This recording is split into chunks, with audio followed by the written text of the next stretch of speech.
is devoted to looking at the costume, the folk costume or traditional attire as part of the living heritage. Because this symposium also has another conference which gathered together museum specialists looking at the folk costume as part of a tangible heritage or movable heritage. So because in Romania, recently, there is a very important interest for traditional costumes, and we'll talk about this further in this panel, about the reasons why we are very interested to gather attention and gather specialists to talk about this. We are going to first have the word of the general manager of this museum, Mr. Ciprian Ștefan, who is with us online. And thank you for hosting this conference, Mr. Manager. In English? Please. Okay. Hello, everybody. I'm sorry that I'm not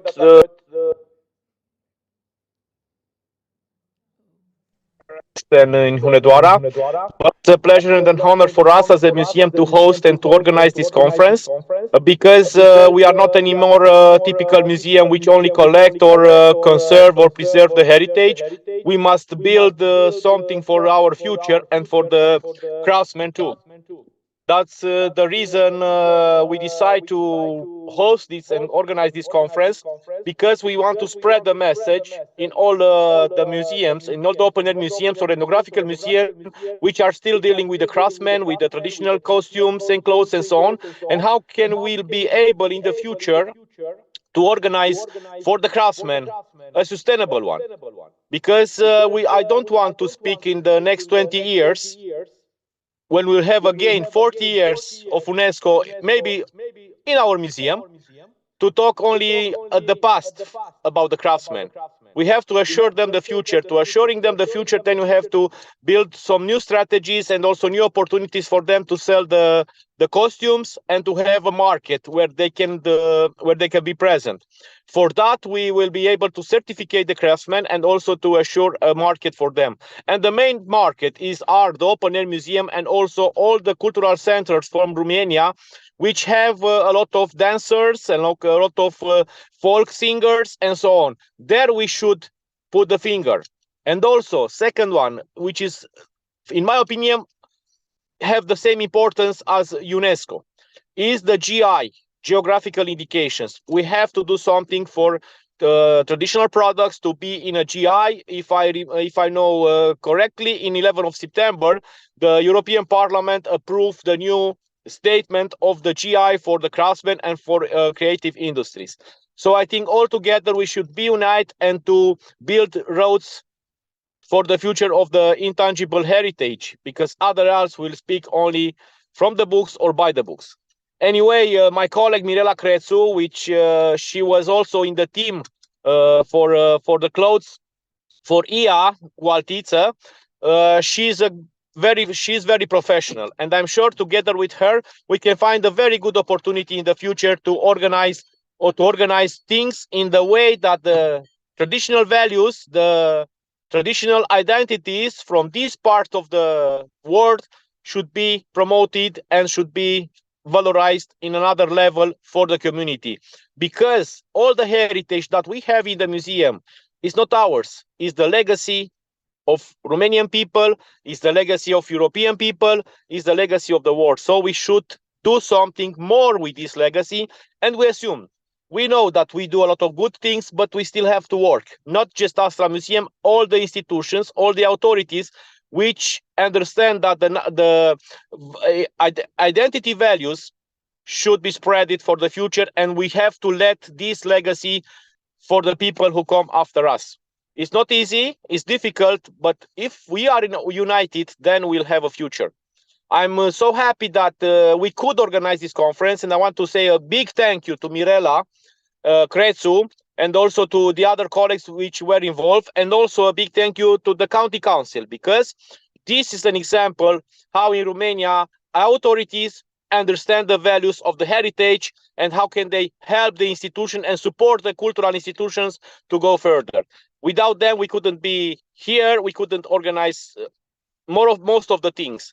But this example should be exported, like I said, every time. Why? Because this receipt, the authorities with cultural institutions, is the best example that we can offer to the other authorities from the country to understand that the cultural heritage it's a must for our future, and it's a must for a sustainable development and also for the society to grow organically.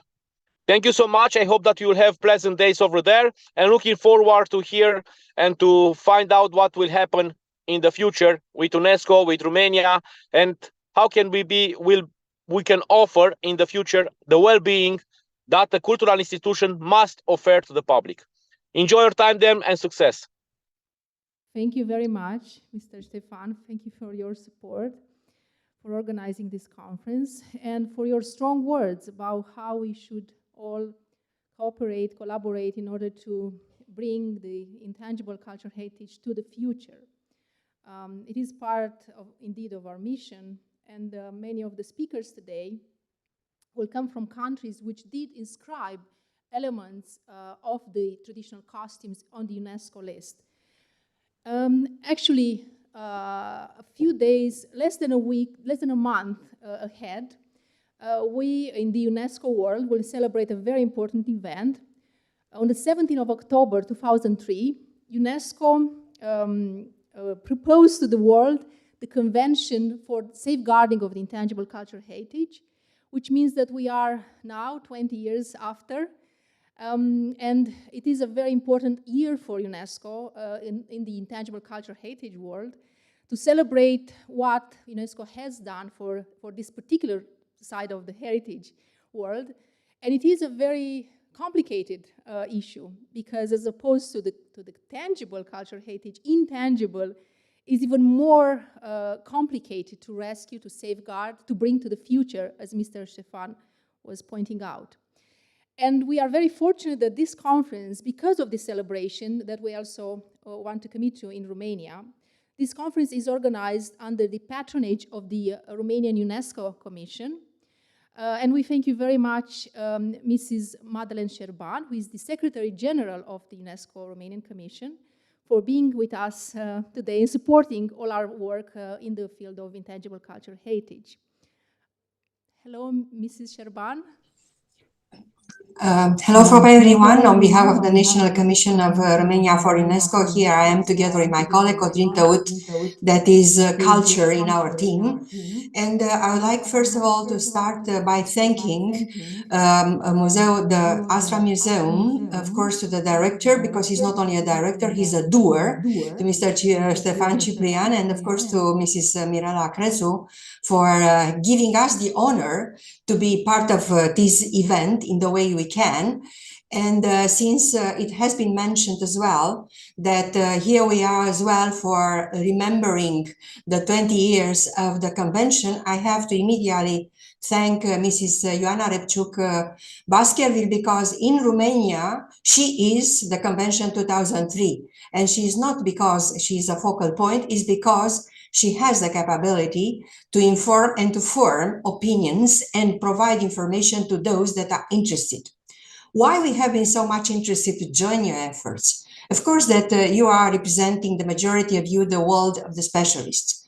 You know what does it mean, the tradition, in this case of the popular costume and the other pieces that are part of the intangible cultural heritage. But as has been said, it is not important to make it. It is important to communicate, and this is the title of our session, isn't it? That's why we think that together with the other national commissions for UNESCO, and here I'm as well for calling for cooperation with the commissions from your countries you are coming from, and I'm looking to the participants to the panel coming from different countries.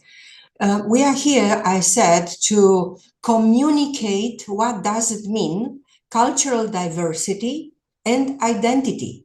Is it an individual identity? Is it a collective identity? How do we define that? How do we define the traditional culture? And which are the values that make us staying together within a community and between communities? And when I said the word community, we are very much interested in the National Commission of Romania for UNESCO to know and to communicate what the others have in this respect of their own cultural traditions and identity. We have been honored to have, on the occasion of the Africa Day, an event under this convention dedicated to the intangible cultural heritage, an event organized together with the Museum of Black Civilizations in Africa. And it was not, of course, a surprise, but for many of the participants to our event, it was a surprise to find identities in between the different traditions and the different products. But here we are mainly discussing about the tradition of making the respective goods. And of course, that we are very much interested to remain as well in our region, as well as to move towards Europe and across, as the UNESCO is capable to host 194 countries. That's why, in addition to communicating the heritage, we think that together we can join efforts. And here I am to thank again the manager of the ASTRA Museum in his capacity of the president of the Museums Network in Romania for joining the efforts for making possible the initiative of UNESCO that is referring to cultural and arts education. And I think that you, the people that you are here today, and will be in the next days as well, we can maybe join efforts in making sure that the intangible cultural heritage is part of the culture and arts that is subject of education. And when I'm saying education, of course, that I also believe, and this is my last point for keeping short my intervention, we strongly believe that community really makes sense to be considered. And in everything you do, please never forget that there are UNESCO schools, UNESCO chairs in the universities, that there are clubs and associations for UNESCO, and there are the programs that can really keep us together. Because the togetherness, the community in every sense that can be defined, we think that will make possible to be honored for taking the traditions of the past and to keep them alive and to communicate them to the future. So with our special thanks for accepting our patronage and for accepting us part of your today communication, we hope that our journey will continue as well as good as it was till today. Thank you very much.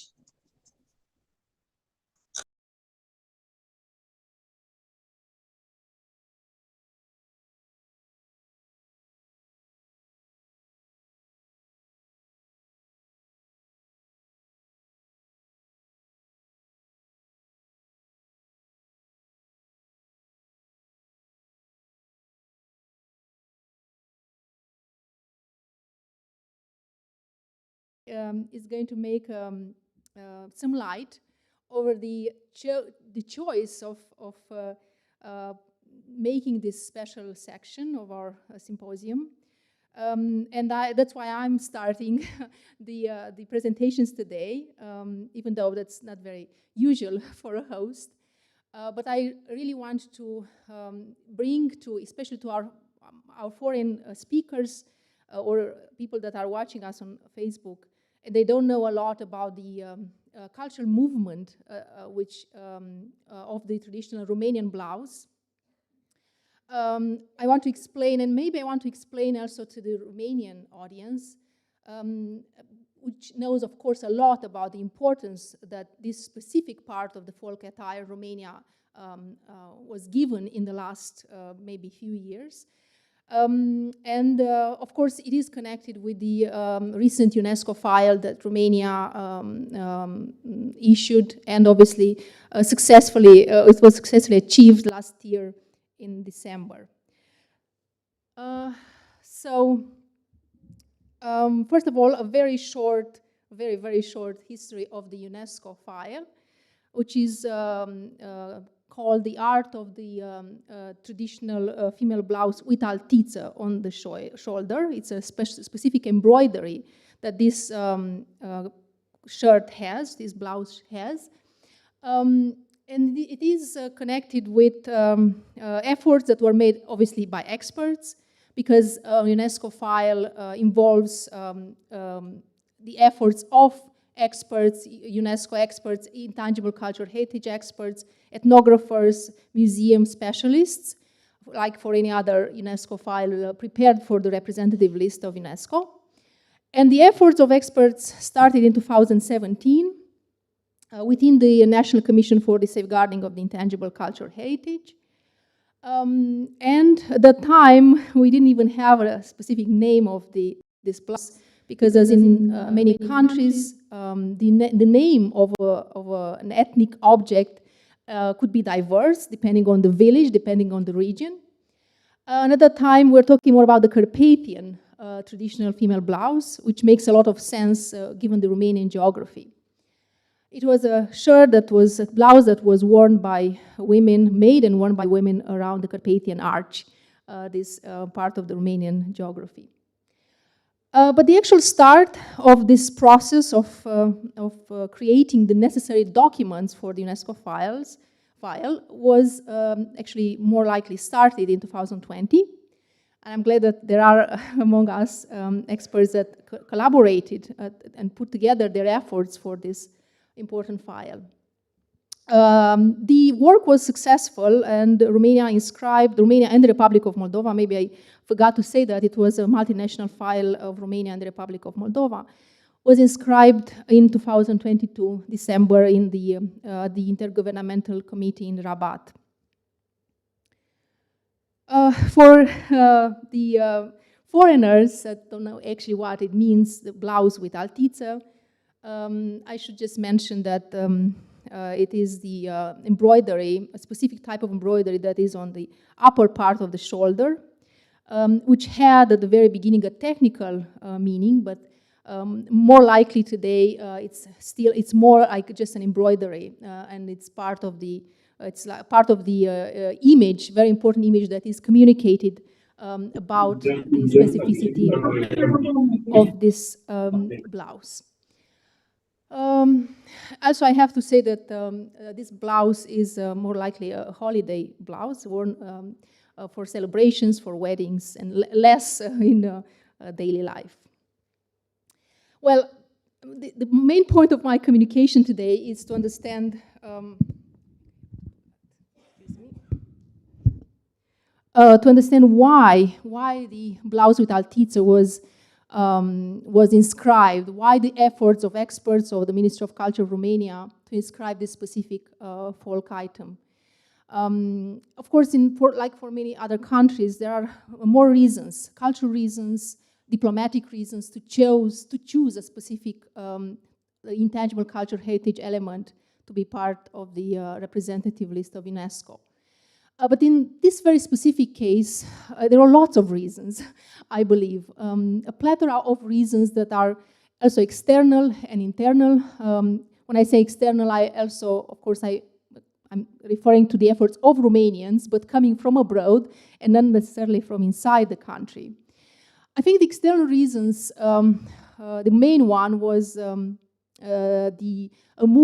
cultural movement of an NGO who started to celebrate the International Day of this blouse with altiță called IE. And this movement started around 2012, more or less. And at that time, like in many cases, the importance of a folk item that could be worn and displayed in public was very much connected with Romanians abroad, because, as we know, in order to more likely citizens, Romanians or others, try to use more the potential of identity objects in order to show their identity abroad within a foreign context and less inside the country. So that's why this movement was pushed from outside to inside. And it was a very successful movement. And because Mrs. Șerban was mentioning communication, yes, communication is very important. And for this specific intangible cultural heritage, I think the marketing, really cultural marketing, was very much involved in the process of making this blouse very popular in Romania. Another reason is the connection between the piece of art of Henri Matisse, La Blouse Roumaine. It's a very popular, it became and it is now a very popular painting of the French painter, because again, it is part of somebody abroad, from abroad, that is popularizing a Romanian folk object. And so this is a very powerful message, more powerful, as I say, than the internal messages that could communicate about this intangible culture element. And I think another reason of this movement was that a lot of the, like in other specific ethnic clothing items, this blouse was imitated by fast fashion. And this movement also took over the rebellion, in a way, of Romanians, and of course, especially of craftspeople who are seeing that their objects that were so difficult to make were easily made by fast fashion foreign brands.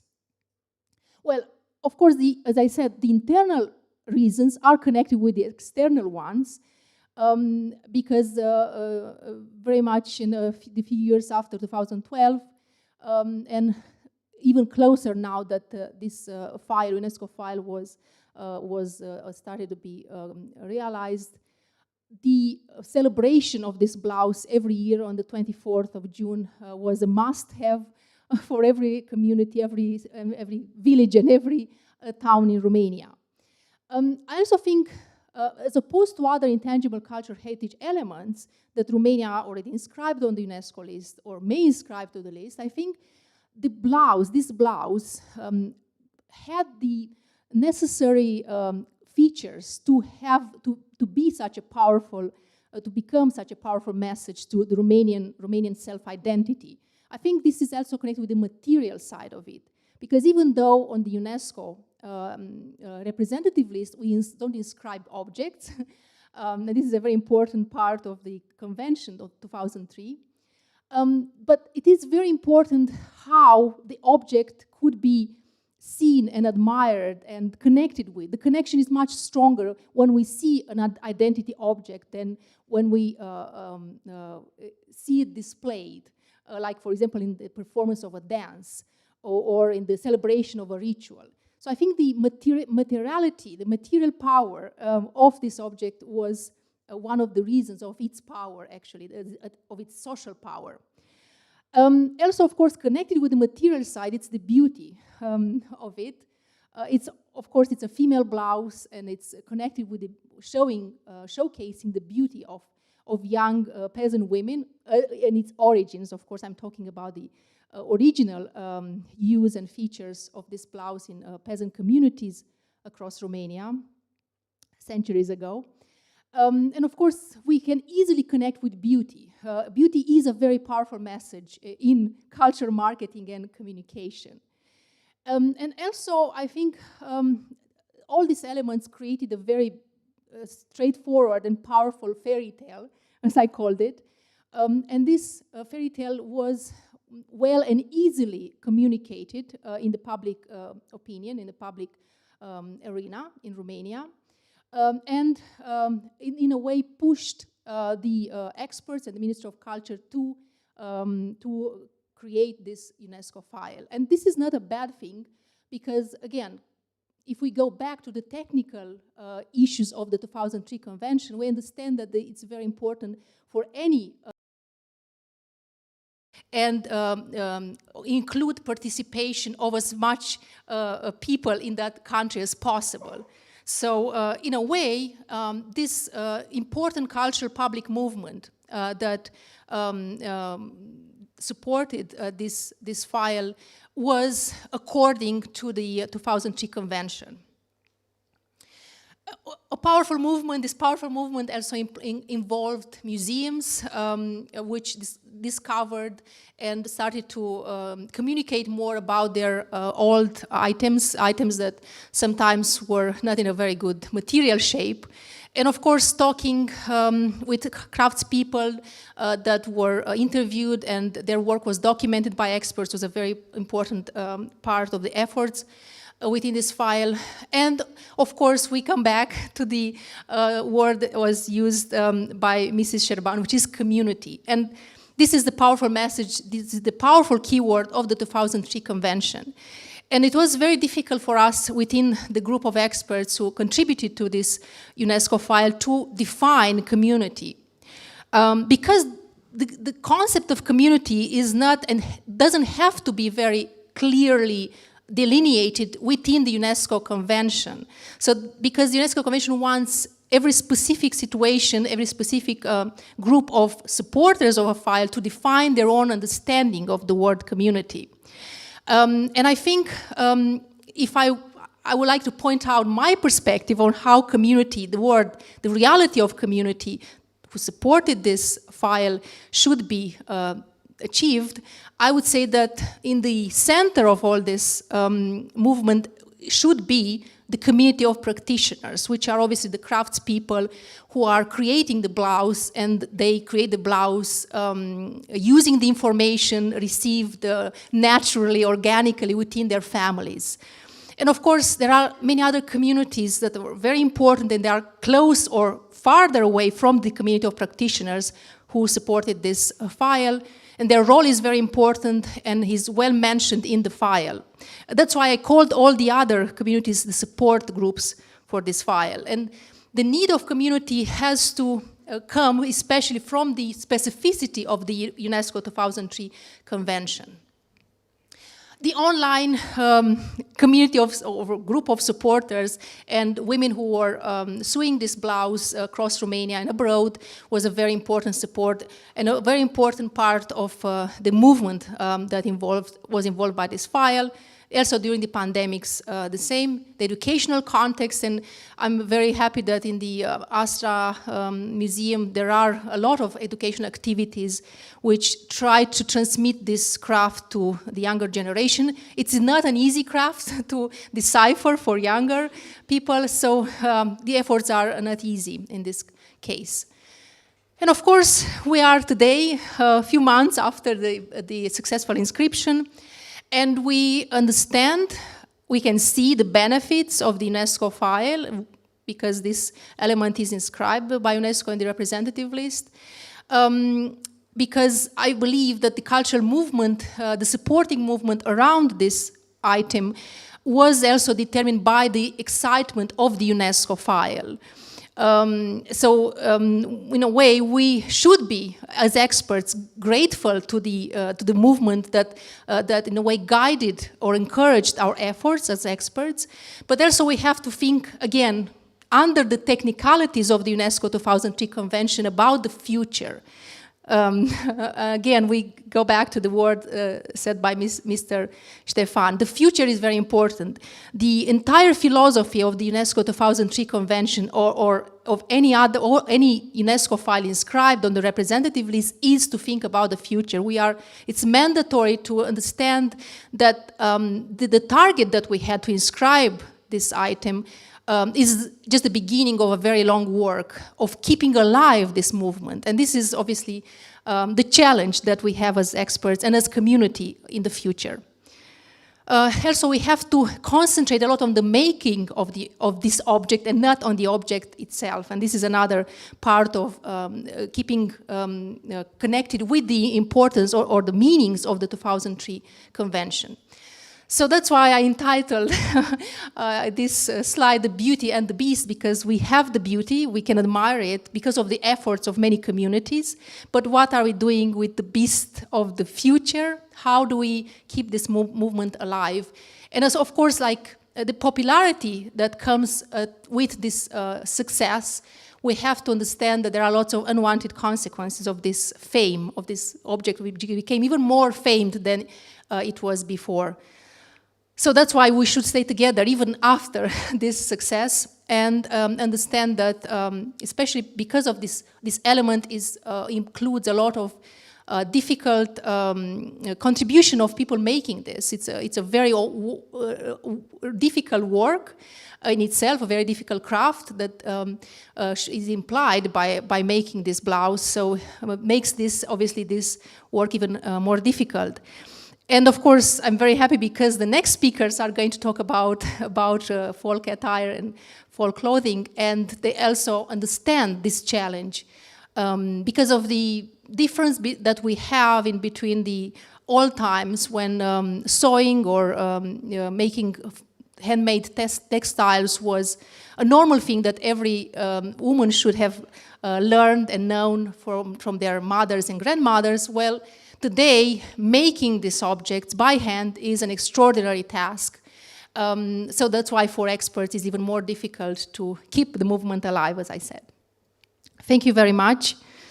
And I will go immediately to the next speaker, because I'm very excited for the my foreign colleagues, to which I'm very grateful that they accepted our invitation to continue talking about the difficulties, the challenges, and the beauty of keeping the living heritage of traditional costumes alive. And we are going to Albania, to Brunilda and Anila. They are coming from the Agricultural University of Tirana and from the University of Tirana. And they are going to talk about shubleta, which is the Albanian female folk costume, which was inscribed also last year on the list of urgent safeguarding, which is a different list than the one on which Romania inscribed the art of making the blouse with altiță, because, as its name says, it involves an urgent plan of safeguarding something that is almost lost or very much in danger of being lost. So thank you, Brunilda, for talking about shubleta. We are very happy to listen to you. Thank you very much, Joanna, and thank you to everybody. We don't hear you yet. I think you have the microphone. Yes. Can you hear me now? Yes, we are. Okay. Thank you very much for making us part of this amazing session. And communication sounds very important here. First of all, I need to mention that I'm greeting you from sunny Tirana, but my colleague Anila, she's traveling to come back home from a research trip to Vilnius in Lithuania. So she's somewhere in an airport. That's why I will be speaking on behalf of both of us today. You will hear a lot of similarities with the process of the Romanian blouse today, from the inscription process and attempts to the year when it became an important or a significant item in the country, how the community abroad was more significant than the community inside the country in making it an important item and also struggling to it. Without further ado, I'll start sharing my screen with you, so I can tell you a little bit about our beautiful garment. I guess we can see it in every country, right? Okay. So what we have to share with you today is a little bit of the background of how this piece of clothing became inscribed in the UNESCO list of intangible cultural heritage, especially in urgent need of safeguarding. And then we will talk a little bit about the attempts that have been made so far, but going back to the welcoming word of Mr. Stefan, our focus and my colleague and my interest is more on the importance of what we are doing now in the present, so there's a future for this item that's so important in our culture. Our work in this is mainly focused on the job of our ethnographers. They've done an amazing work in preparing for the significant file that then successfully passed the UNESCO test, especially the work of Andromache Gergi, and I wanted to mention her specifically because she has a connection with Romania. She's among our early ethnographers who did a lot of work in collecting women's clothes, especially focusing on the bottom part of those skirts. for personal reasons, I think health reasons, she traveled to Romania and remained there for 3 years. And she was very proud to mention in her introductions to, especially the book that you see in the picture there, Albanian Clothes Since Centuries, that she learned a lot of methodology in staying in Romania for those years, which she later used and introduced among the followers of her, Rogzoisi specifically, who collected the symbols that were included in the Jubleta, Afrodita Onuzi, who we know as the Lady of the Jubleta because of the important photographic collection that she has made of the item, but also for collecting the oral stories of the women in northern Albania to contribute then to the file for the preservation of this item. Then we also dug a little bit on the work of scholars and activists, because it was actually their efforts and their insight in discussing the importance of this item and also in preparing the file of it. We also traveled around and talked to private collectors and were amazed at the amount of knowledge that they have and that they have collected by collecting the individual items that had remained in the mountains of Albania. And then we will discuss a little bit about what our role as educators is. My colleague Anila, she works at the Agricultural University of Tirana, and she's in the Department of Rural Tourism. Many of her students come from rural Albania, and it's our job. And I teach at the University of Tirana. Many of my students study culture, but they also have a very important skill, English. They study culture in English. So what can we do as educators to spread the word, to communicate the importance of this cultural and national symbol so that we can preserve it? Now, ethnographer Onuzi calls Jubleta our national passport, and in her work she was mainly interested, or she was intrigued, she says, in why was this piece of clothing that was used not only in Albania or in our country many years ago, preserved only in the Albanian mountains. We still have the object as a tangible material culture. It was used as daily wear until the 1960s in Albania. And thanks to the ardent collectors, we now have, they say, about 1,200 items around the country, if not more. Some of them maybe being in the individual collections still. She also focused a lot on the process of making the Jubleta, and especially this one is what's significant now and what has raised alarm bells among Albanians, because it's the know-how and the skill of making it that made Jubleta enter the UNESCO's list of intangible cultural heritage. And I'll talk a little bit later about one of our women who was especially concerned about this and contributed in the file that we made to present to UNESCO. Much of the significance of the piece of Jubleta comes from its age. It's a very old skirt. As old as 4,500 we have now documented, and that has been documented based on semblances it has with similar items found in Bosnia at that period of time. I think the work now is ongoing to establish how old it is. That's why the title there is As Old as It Can Get. We wouldn't be surprised that next year maybe we have some evidence that it's 6,000 instead of 4,000 years old.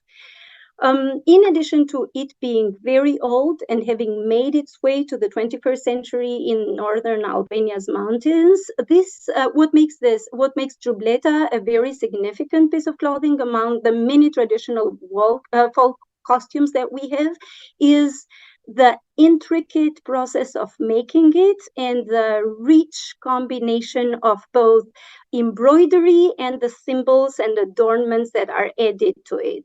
I will not go on and detail all of the elements of that. An activist and scholar that contributed a lot in preparing the file, Julieta Dano, she has written on the significance of the process, but especially on the significance of the symbols. Symbols vary vary from natural symbols, national symbols. There are superstitious elements in there, as well as religious elements. And along the years, many more items were added to it.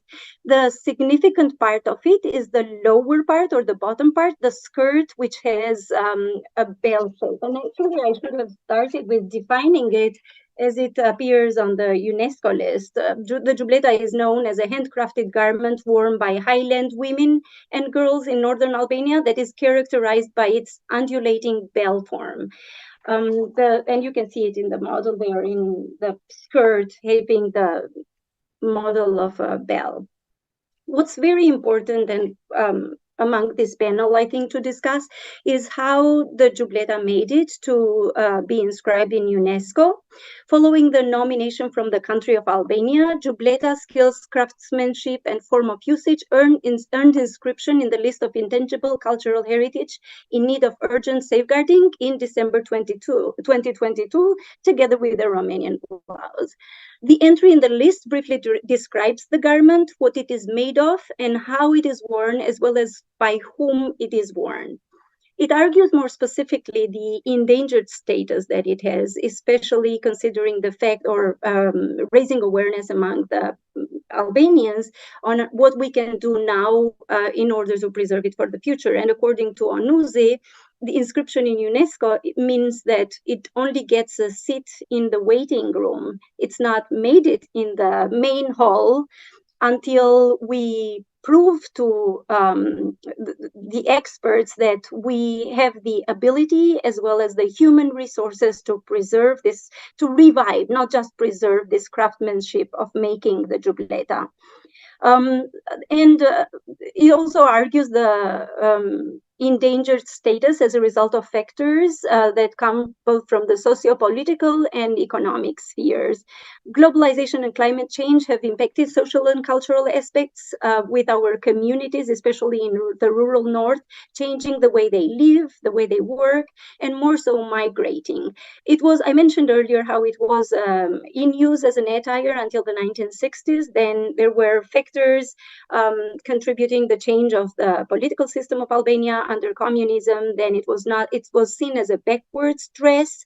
It was, the women entered the labor force, so it's a heavy item. It goes from 15 to 17 kilograms, and having a woman wear it on her body and go to work with it would not be seen as a practical matter, in addition to the let's say, the movements Albania was making for the emancipation of women and having them be worn not differently than men, like wearing trousers and going to work, working where the men were.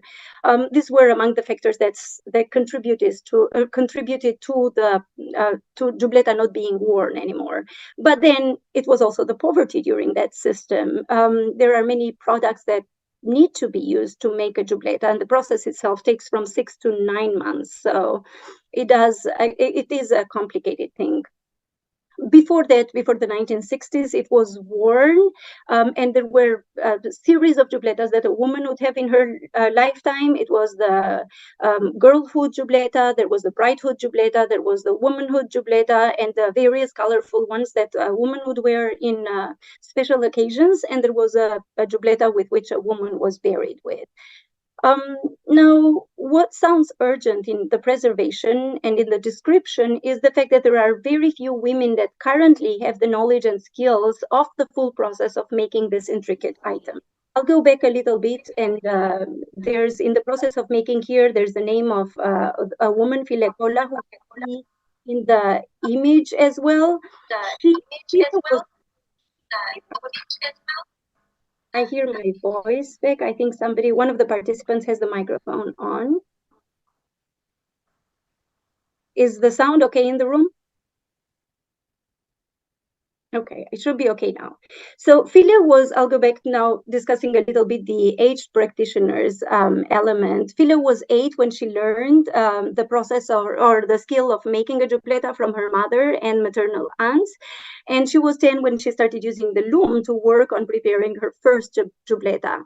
Now she is in the 70s, and there are very few women like her who learned the process from scratch and who were able to do it at least once from the beginning to the end. women. And that is one of the elements that is on the threatening factors list.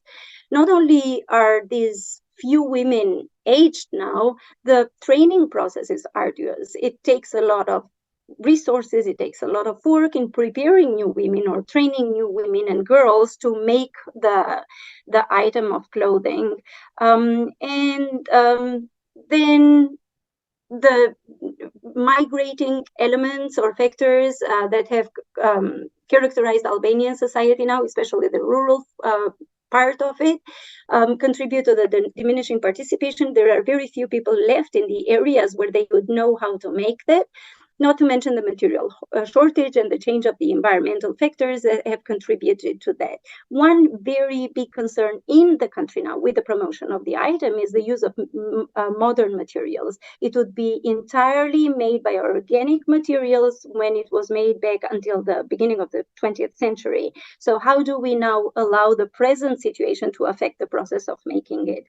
So this is a little bit in brief how important this is and how it raises alarm bells now about whether this unique bell-shaped status dress will survive in its original form in our country.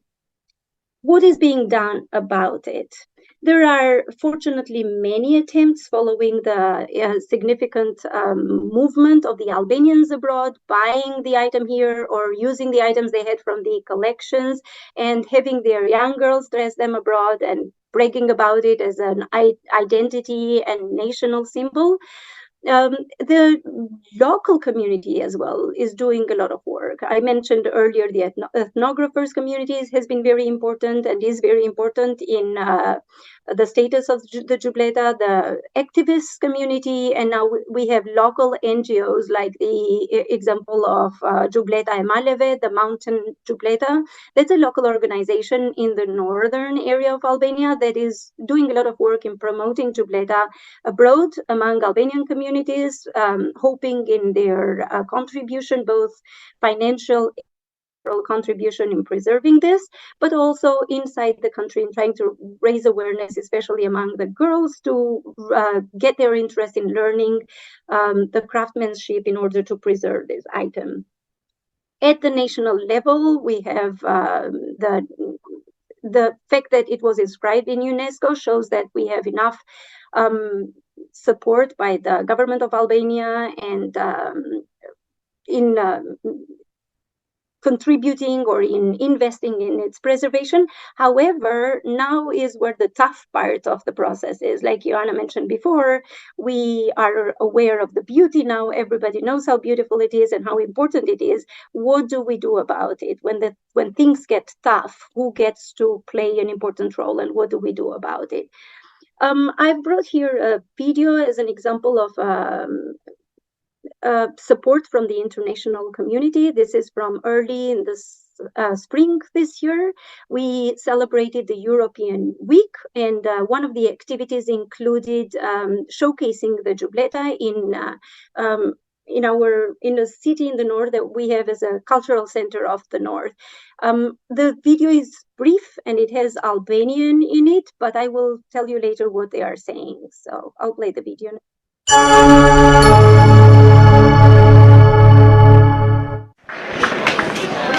Zonjat e Xhubletës kanë nxjerrë nga sunduqet kostumet e trashëguara brez pas brezi, veshura si zonjat e Malsis dikur. Ato shpalosin këtë kostum që sot është trashëgimi e gjithë njerëzimit, por që përdoret shumë pak e akoma më pak ka zonja që dinë të punojnë. Falenderojmë Zotin i herë që jena gjallë natë 5-6 veta që dim e ta përcjellim sa më parë. Ato që ruajnë sekretin e këtij kostumi të lashtë thonë se sot ka nevojë për mbështetje financiare që të mësohet të rinjve. Po kanë shumë vështirë me rujt. Edhe në kushtet kaluame.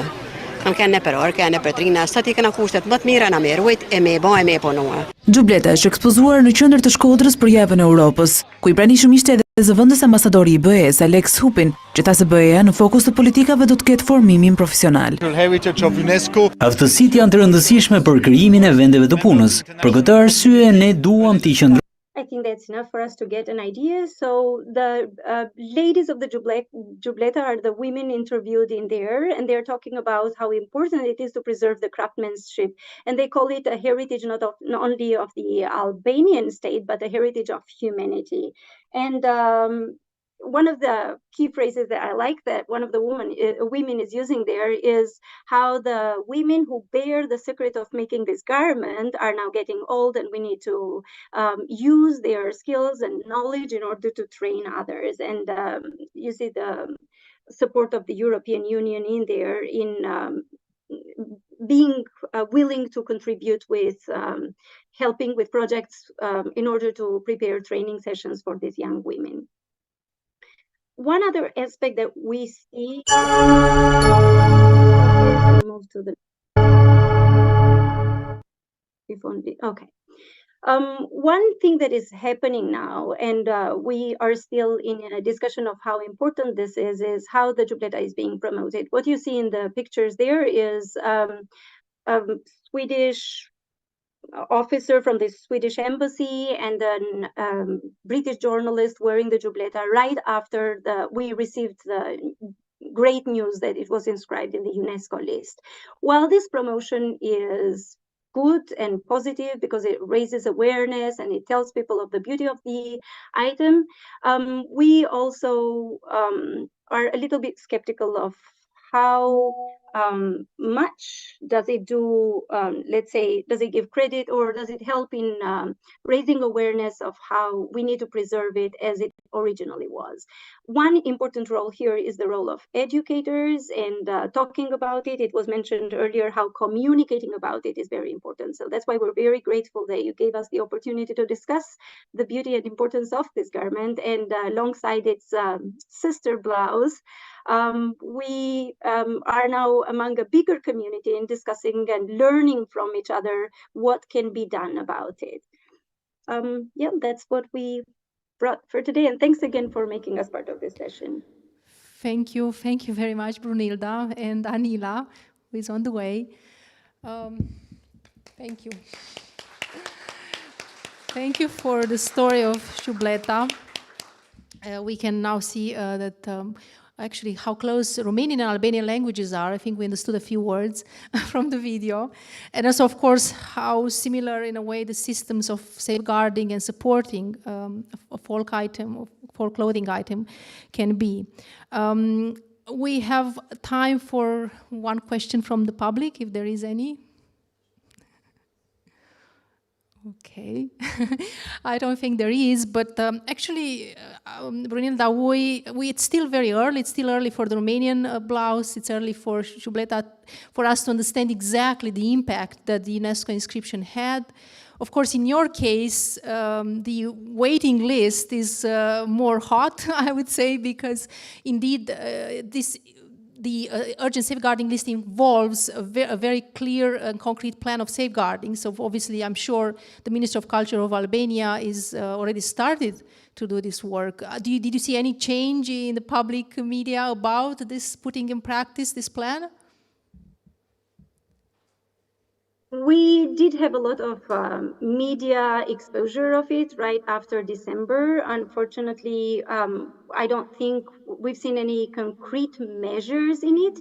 And if I were to use the discussion we had with one of the collectors in a souvenir shop that we have in Tirana, she's among maybe the most knowledgeable collectors that we have in here. Her biggest concern about it and her skepticism about the plan of the government to help with it is what are they doing to avoid commercial producers of the Jubleta, or to stop the commercial producers of the Jubleta from using modern materials or from using materials without checking with the experts first.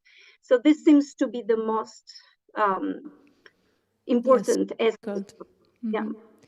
Yes, we will keep an eye on it also within the UNESCO world with our colleagues from Albania. Thank you very much for that. Have a nice day. Thank you for being with us. And we are staying in the Southeastern European context, in the within our neighboring countries, and we will go now to Bosnia and Herzegovina. And also we go back in time because the topic of the next presentation will be the Zmijanje, I don't know, my pronunciation is good, Zmijanje embroidery, which was inscribed by Bosnia and Herzegovina on the intangible heritage list in 2014. I hope Dragana is with us. Dragana Radoja is a conservator and a restorer of textiles from the Museum of Republic of Srpska in Banja Luka. And she's supported also in this presentation by her colleague Daniela Đuganović. Dragana, are you with us? Yes, I don't think we can see Dragana. Maybe she wasn't able to connect. Okay. Dragana, I think we see you. Can we see you? Can we hear you? This is the beauty of online connections, even if we are in a neighboring country. Hello, Dragana. Hello. I was just presenting you and saying that we are very keen to know about this you have to help me with pronouncing this Zmiania embroidery. Perfect. Thank you. You are our teacher of obviously saying this right, and it's very important. And I was just saying that this Zmiania embroidery was inscribed on the UNESCO list in 2014. And you are. This is. I have to tell you. I would like to say hello to everyone. And we have a problem from museum. I didn't connect it from museum because we don't have internet at this moment. And I just come to my home and bring with me some objects to represent a bit. This is a certificate about UNESCO. I would like to show you because I don't know what you can see. Yes, we can see it. We can see the certificate. It's the is official certificate acknowledging the inscription. I just bring with me some kind of children works from the primary school. This is from the Mladen Stojanović from Bronzani Maidan. It's a place where is a primary school. This is from the children workshops. And I bring with me some sleeves. This is originally. I only wanted to show you. This embroidery is. This is original embroidery.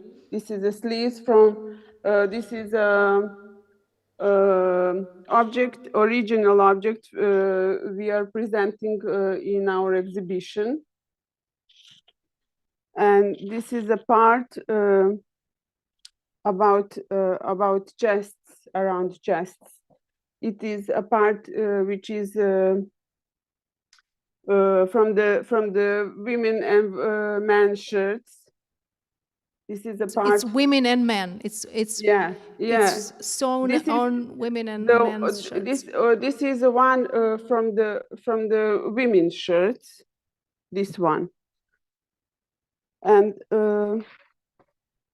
I don't have anything else. Only necklace. This is jewelry from Sanja Bajić. I wanted to show something because we arranged in museum, but we didn't connect it from our place. So I bring with this. So, but tell us a little bit of what happened after the inscription. Well, I prepared some text. I will read you because I don't have much time. Okay. On November 26, 2014 in Paris, Zmiania embroidery was inscribed on UNESCO representative list on intangible cultural heritage of humanity. The Museum of Republic Srpska, as a central institution of culture, presents, preserves, and protects the cultural heritage that is in collections since its foundation in 1930. With special thanks to Spiro Bocarić, who recognized the collected the original exhibits of Zmiani embroideries, which made up the first collection sites of Foundation Museum. Today, the museum keeps 220 artifacts that make up of the collection of Zmiani embroidery, which is kept by the museum's ethnology department. The most valuable pieces, such as embroidery sleeves, bibs, and headdresses, decoration of ethnic folk costumes, and women's shirts from Zmiani region, were first collected back in 1930 before the Second World War. Most commonly used technique is the cross-stitch technique. In the 19th and 20th centuries, Zmiani embroidery has been done mostly on linen hemp canvas fabric and used as decorative part of ethnic folk costume of the people from villages in Zmiani highlands. Later, Zmiani embroidery is done on cotton and linen fabric. Zmiani embroidery is the most characteristic embroidery technique in the entire Balkan region, known and specific for the unique ornamental variety style, and it is dark blue color thread. It is easily distinguished from other types of embroidery by harmonious composition of highly stylized and ornamental forms. I don't know what you need to tell you about special contribution was made by numerous non-governmental organizations and citizen associations, among which is the most significant are Homeland Society Zmiani and Ethno Association Ribnik, Humanitarian Organization Duga, Ethno Workshop Radinest R, and Folklore Ensemble Veselin Masleša from Banja Luka.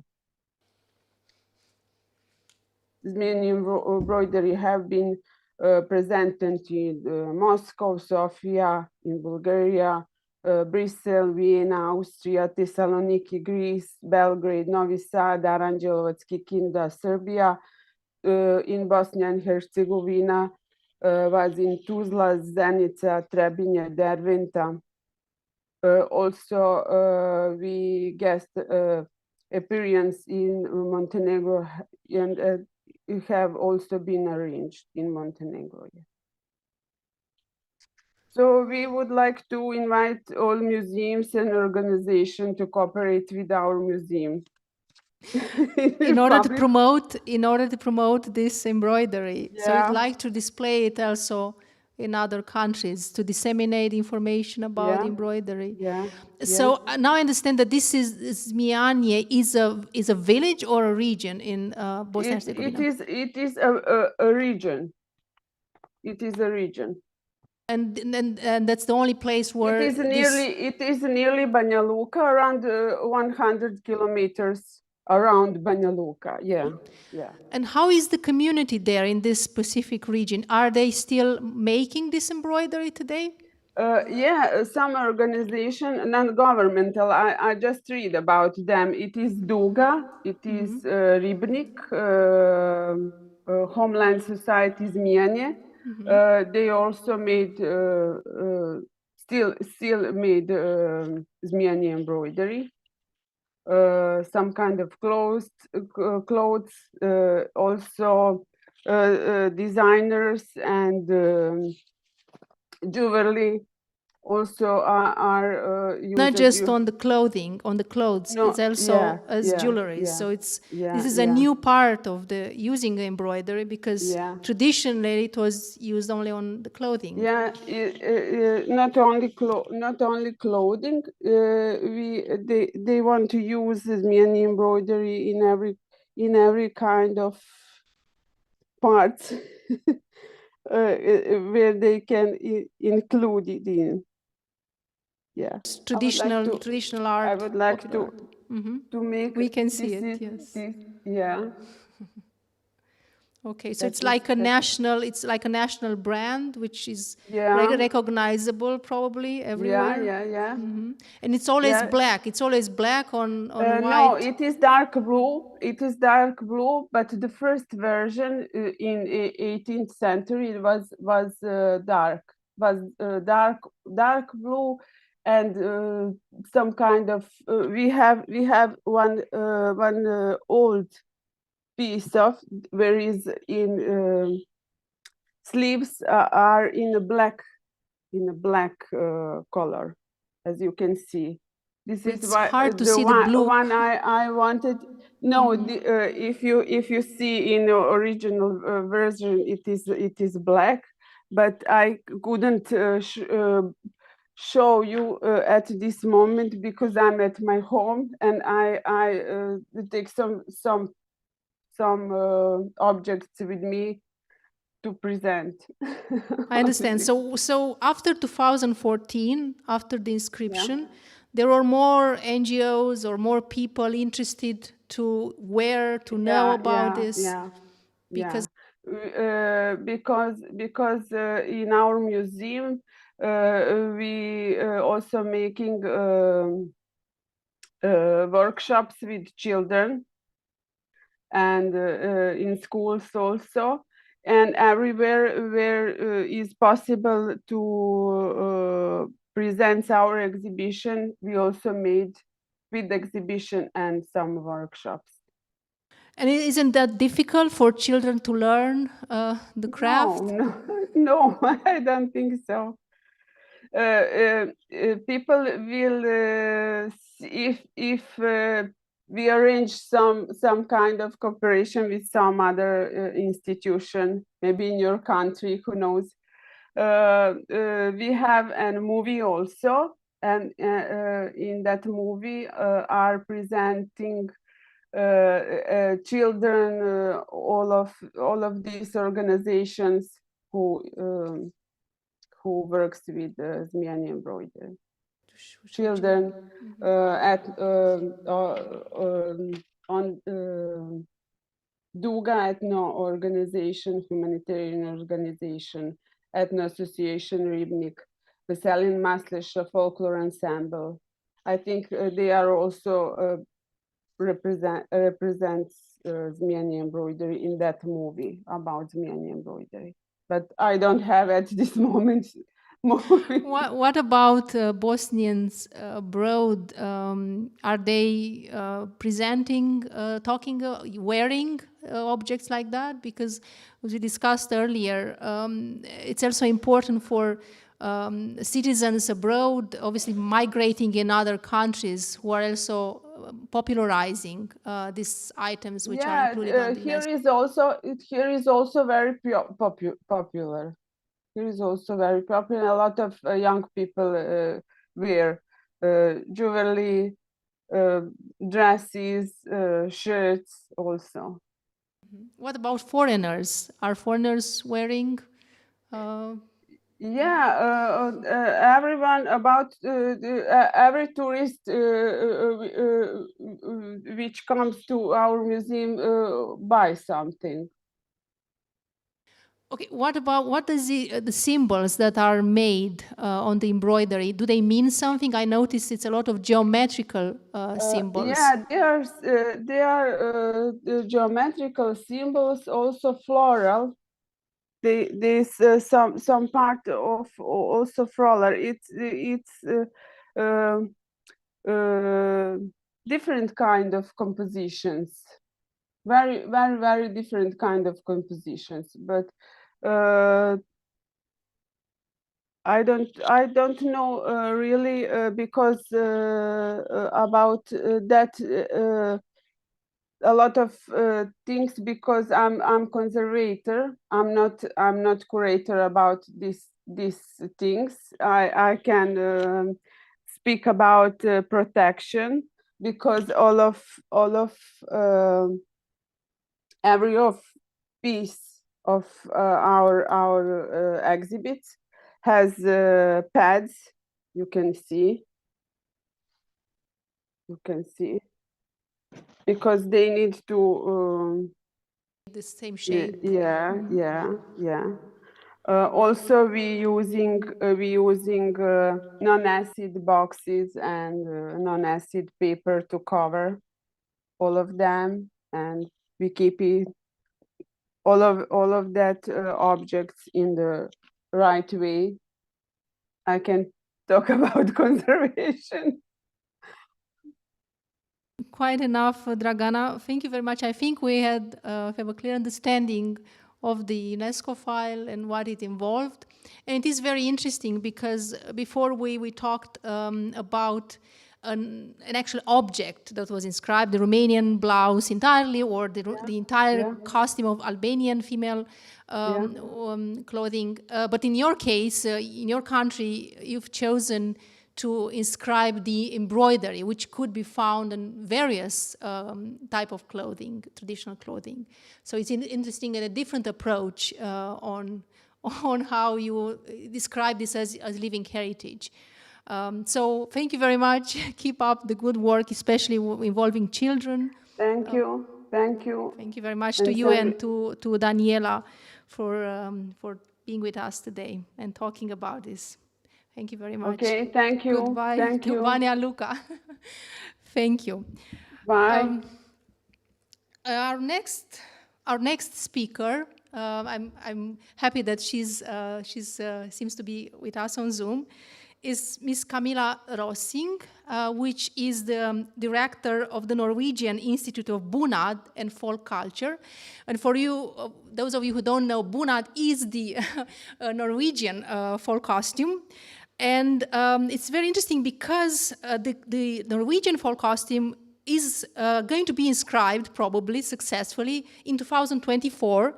So Norway already prepared this file and they sent it to UNESCO. And as you know, it takes 2 years for the file to be evaluated.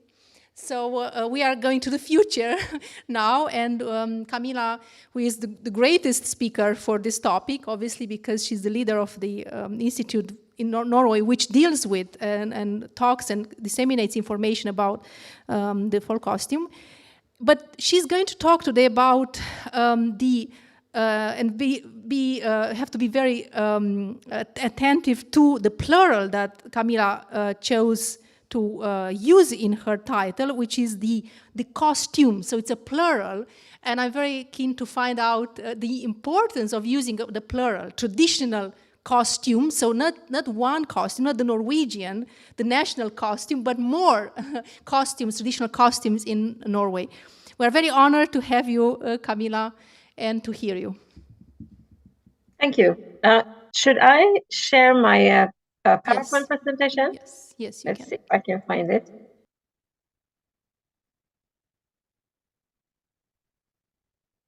Thank you so much for inviting me. Maybe full screen, maybe. There we are. Yes, that's great. Thank you. Yes, we have plural of costumes in Norway. In total, we have about 350 different regional costumes. And when we started the work to promote these costumes for UNESCO to nominate these traditions, we were discussing how to do it. Should we promote one particular regional costume or some particular craft? But we decided that the right thing to do would be to nominate the fact that Norwegians are still using these regional costumes. And we also decided that in addition to the use itself, we wanted to nominate the whole process. So to include also the production and the traditional crafts included in these costumes. Let's see. Just to take you through a little bit of history. In the 1800s, Norway was a part of Sweden, so we were not an independent country. And at the same time, the Romantic era came into Europe and also Norway, and dominated arts and culture and influenced the arts and culture in a specific way. And in Norway, the Romantic era also it also focused on the national culture or character of the country. And one specific area of Norway, the west coast of Norway, an area called Hardanger, was raised as a specifically Norwegian area, which meant that the wild nature, the mountains, the fjords, but also the peasants there was elevated as something particularly Norwegian, and also their clothes. So to the right on this picture, we see a farmer's wife and her young daughter. They are admiring the bridal crown, perhaps she's getting married. And this is a typical presentation of these costumes in this area. If you look at the photograph to the left, you'll see two young women about 50 or 60 years later who have tried to make their own versions of these costumes from Hardanger. And the thing is that these costumes from Hardanger became incredibly popular all over Norway. So this is the first time we see a modern revitalization of these costumes. And it starts as one national costume. From around 1900, 1904, 1905, there is a change in these aspects when it comes to the Romantic era. One starts to work more politically towards an independent nation.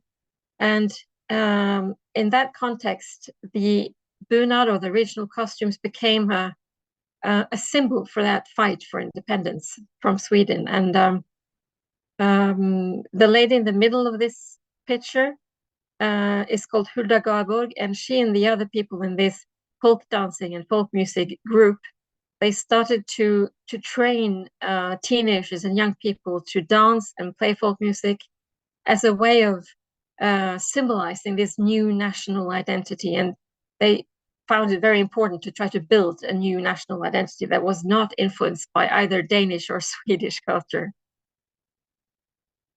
And Hulda Garborg was the first woman who started to encouraging Norwegians to wear their own regional costume and not just the one national one. And all over Norway, people have been wearing different traditional costumes in the centuries before, and these were revitalized. Here we see a picture from the early 1900s from a children's parade. They are celebrating the National Day, and they are all wearing the Hardanger bunad, the folk costume from Hardanger. But this will soon change. And during the 20th century, we see that more and more regional costumes are created. Every town and village wants their own original costumes, and the family in this image are wearing the traditional costumes from Valdres, which is in the middle of Norway, in a small mountain village where I am now. And they are wearing a particular kind of costume which is historically reconstructed. So it's very similar to the ones who were the costume which were once used here 150 years ago. And so, like I said, we have about 350 different costumes today. Some of them are creatively designed, so to speak, and have very little to do with the original traditional costume traditions. Others are like these, who are more historically correct, but we have all kinds of variations. The use of costumes in Norway today are very much alive. It's very popular. Many young girls get their first proper costumes for their confirmation at 15 years old. And so about 70% of all women have a costume. And about 20% of men have a costume. And also children have simpler versions. But still, when we started talking about nominating this tradition to UNESCO, we realized that we also have some challenges. And these are particularly about recruitment and education. So I've listed them here, and we see education, and that is that means both education on a lower level. Children in Norwegian schools today, they don't learn traditional crafts, especially not textile crafts at all. So when students are going to universities or other schools who teach textile crafts, they know very little, if anything. So the knowledge about these things are deteriorating, and even though some people might still learn some of these things at home, there are not a lot of people who do. And so the recruitment of arts and crafts students is falling. Also, one of the challenges is that the working conditions in Norway today for craftspeople, are very hard. They can hardly make a living, so they often have to have another job in addition to be able to survive. And they are the craftspeople are often facing very tough competition from the market forces, and especially from companies who produce things in abroad for a much cheaper price. And this is, of course, mass production. So these are some of the challenges that we hope to conquer. So when it comes to the road ahead, it was important to us to involve as many people as possible in this process. And we realized that one of the most important things we could do was to involve young people. And so we managed to get some funding to prepare training materials, brochures, and other things targeted towards both children and teenagers and young students in cooperation with schools and others. So we spread this material as best we could all over the country, and this material is still available for people and schools to order and to use. And a part of this was, of course, to involve and raise awareness as much as we could all over the country. And this is, of course, something that UNESCO is underlining as something very important to do. The bearers and the practitioners are the ones who are in the center of such a nomination. The problem is, of course, that our tradition is very popular, so there were lots of people that we needed to talk to, and we couldn't reach them all.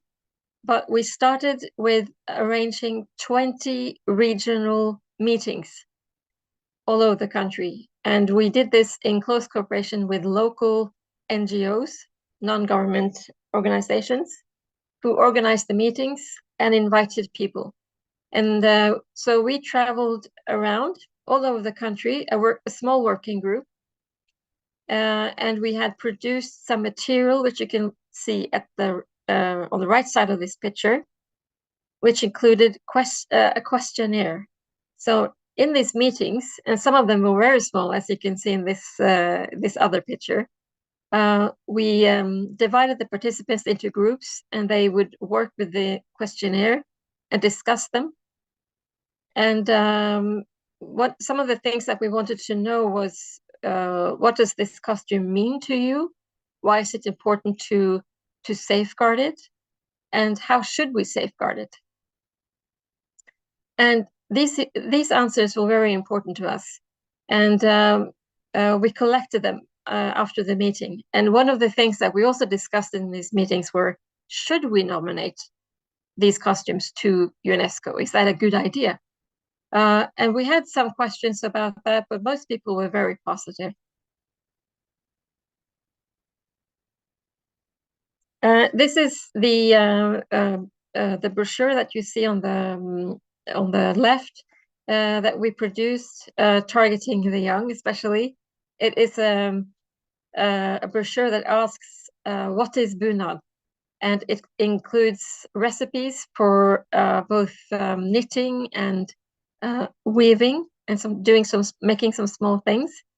And it also includes a small plastic weave. It's hard to explain, but it is a starting point to get the young interested in these crafts.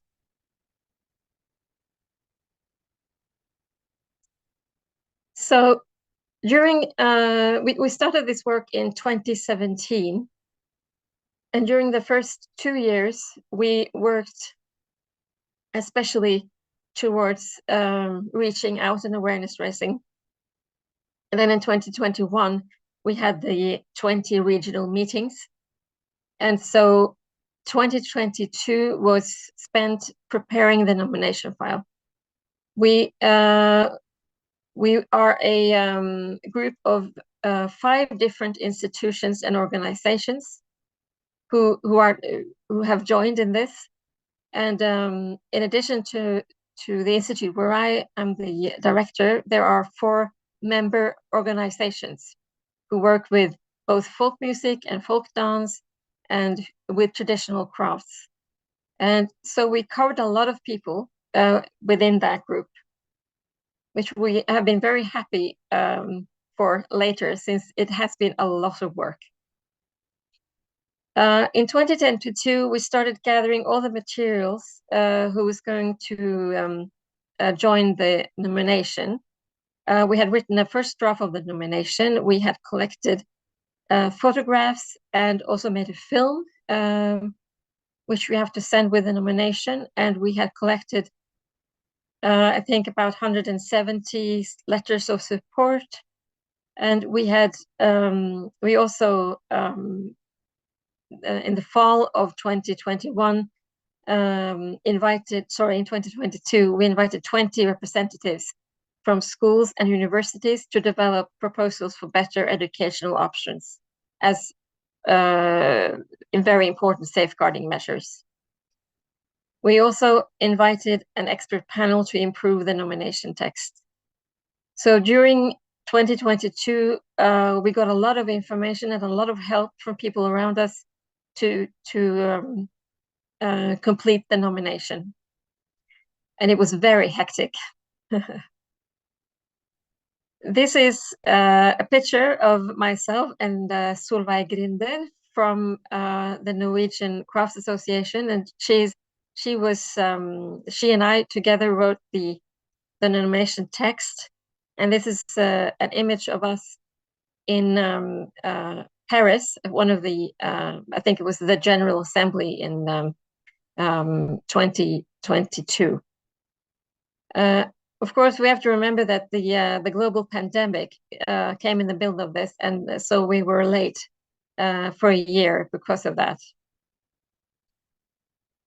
But now, this winter in 2023, we managed to deliver all of this material to the Norwegian Council of Culture, which is a part of the Ministry of Culture.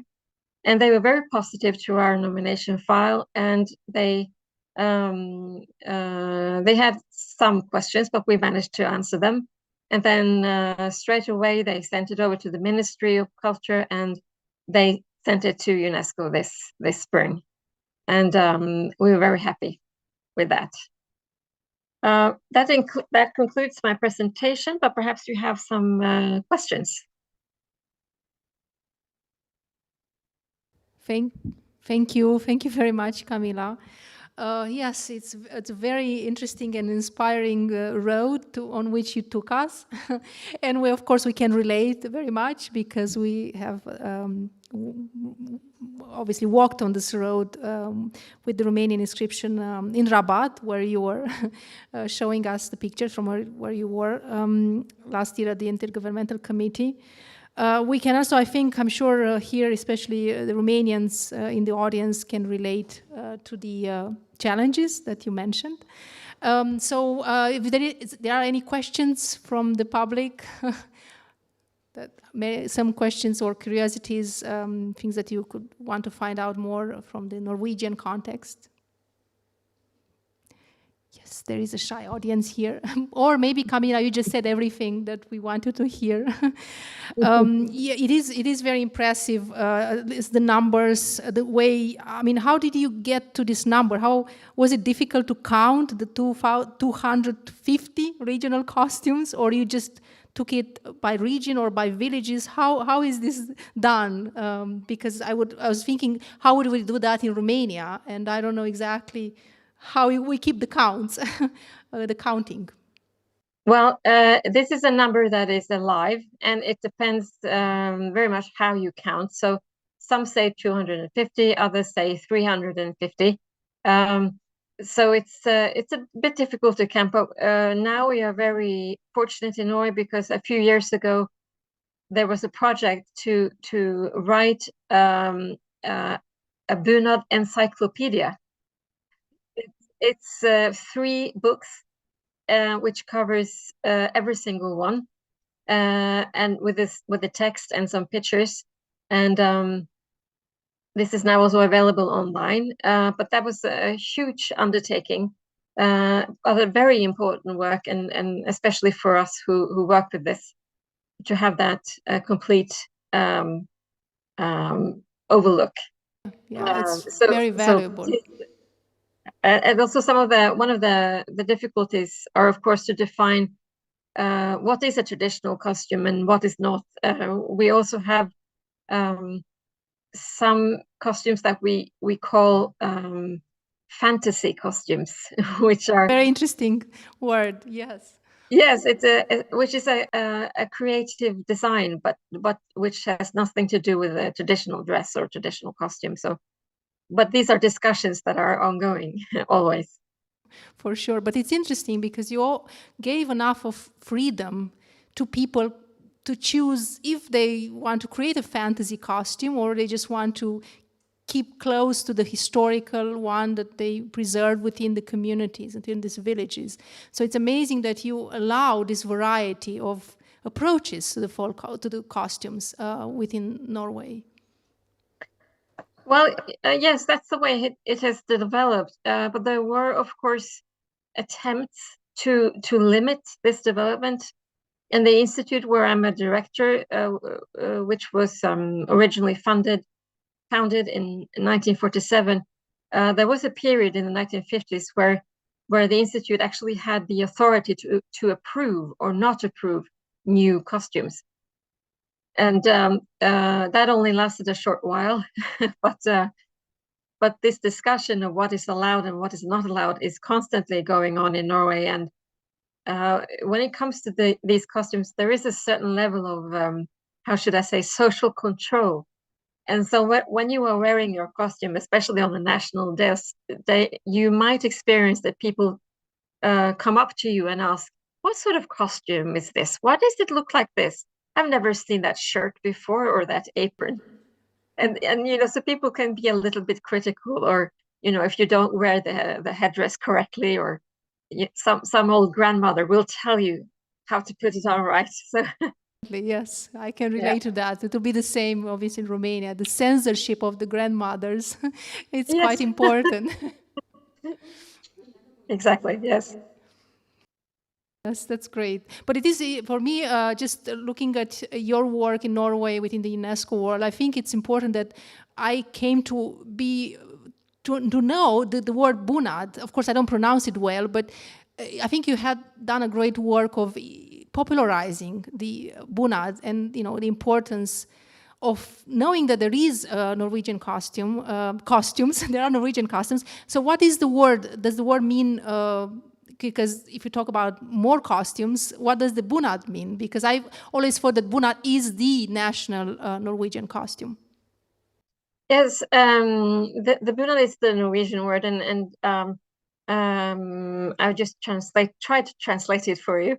But of course, the bunad is the word that we use for our modern revitalization, and it was first used by Hulda Gardberg, which I showed you, around 1900, and it is actually an old Norse word from the Middle Ages or the Viking Age, which means clothes, basically. So that was the beginning, and today it's a useful word to use so that we can differentiate between what we call bunad and what we call folk dress, which are the older folk, traditional ways of dressing. Yes. Okay, great. I'm great to know about this, and I hope I will see you in the next meetings of UNESCO, and I hope the file is going to be successful, and we'll talk and we'll hear more about bunad and the Norwegian costumes. Thank you very much, Camilla. It was great to listen to you.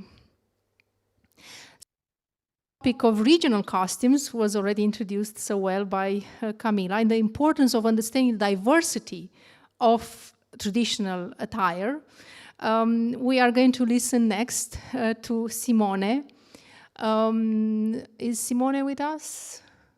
Oh, not yet.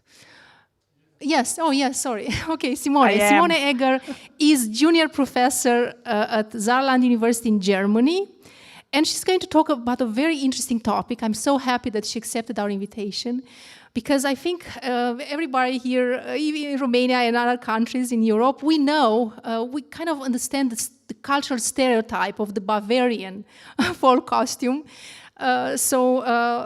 Simone knows a lot about this, and she knows, of course, much more than we know, just the culture as a cultural stereotype. And of course, the topic that the way the title of her presentation sounds is probably asking some very tough questions about the complexity of what a traditional costume is, regional or national. So I'm very glad that we have you with us today, Simone. Please tell us what we don't know for sure about the Bavarian regional costume. We can see your presentation, but I think your microphone is closed. We don't hear you. I'm sorry. Yes, we can hear you now. Great. Thank you very much. And you can see my presentation? Can you see my presentation? Yes, we can, yes. Yes, okay, that's great. So thank you very much for the invitation, Anna. This is really interesting to me. I work for Saarland University right now, which is in the almost in the middle of Germany, but I'm at home in Munich, and that's the place where I started to do my research on Bavarian clothes. So I'm sorry, I have a little cold. I hope you can understand me.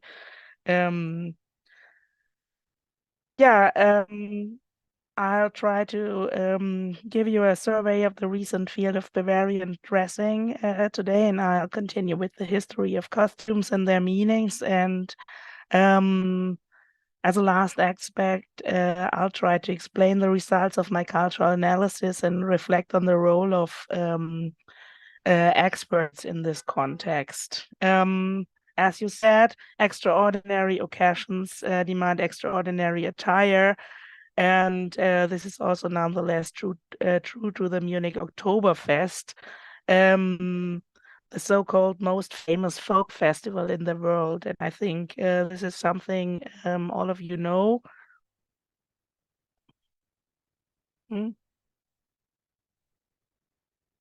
So now it's time of Oktoberfest, and I first of all welcome you to this event, which is very important for the traditional costumes in Munich, Bavaria, and the whole nation. I do this research for about 20 years now, and I hope you will see why I started to do that and why it was not possible to stop it until now.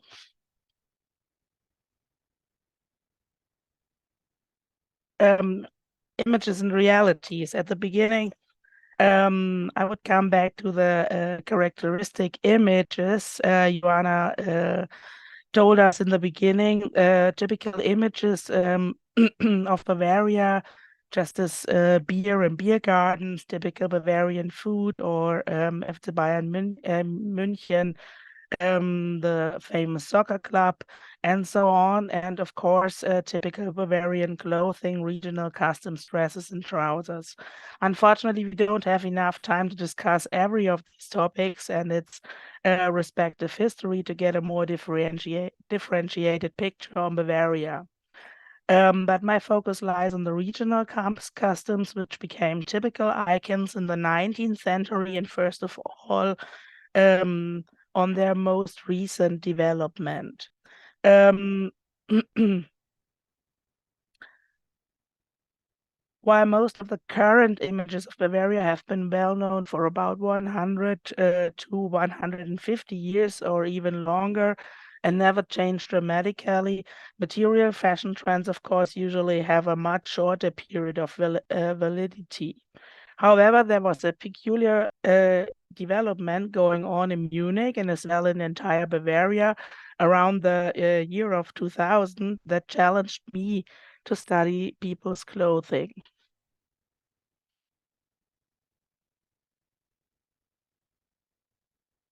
The described images of Bavaria suddenly became reality as people started dressing up for the Oktoberfest and regional customs. So an important point is that by the end of the 20th century, it had never been popular at all to wear traditional clothes in Munich, with the exception of some individual persons or some associations, clubs trying to keep supposed traditions. Quite obviously, nobody would ever have considered Bavarian clothing to be cool. And then, as you can see on my picture, young girls and also some boys at the age of 16 to 25 of all people suddenly started wearing regional customs dresses and trousers. I'm sorry. In the center of Munich, second-hand shops. So this is people waiting for the first day of Oktoberfest in the subway of Munich. In the center of Munich, second-hand shops offered pieces of the 1960s, 70s, and 80s, 20 years ago. And due to the high demand, only shortly after these shops also began to sell newly designed dresses and complete outfits with checked shirts and leather trousers, for instance, or a dirndl like these women wear in the subway. So on the one hand, there was cheap offer at prices everybody could afford, but on the other hand, there was also a kind of interest of young people in Bavarian style, or whatever Bavarian means.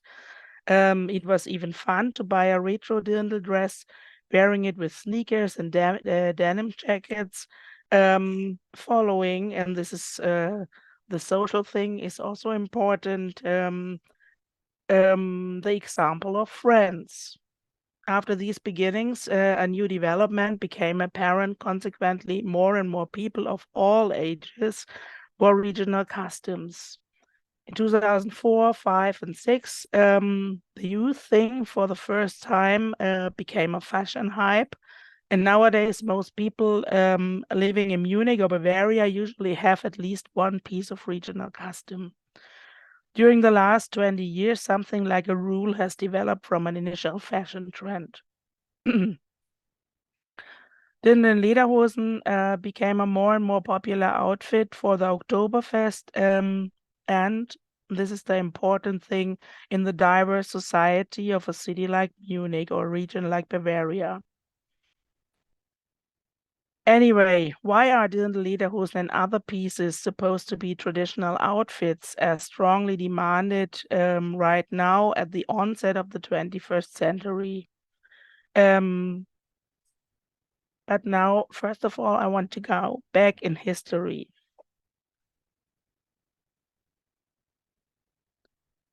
Politics in the 19th century. What most people appreciate nowadays as regional costumes, as Tracht in German, are first and foremost Dirndl and Lederhosen. This is what I showed you here.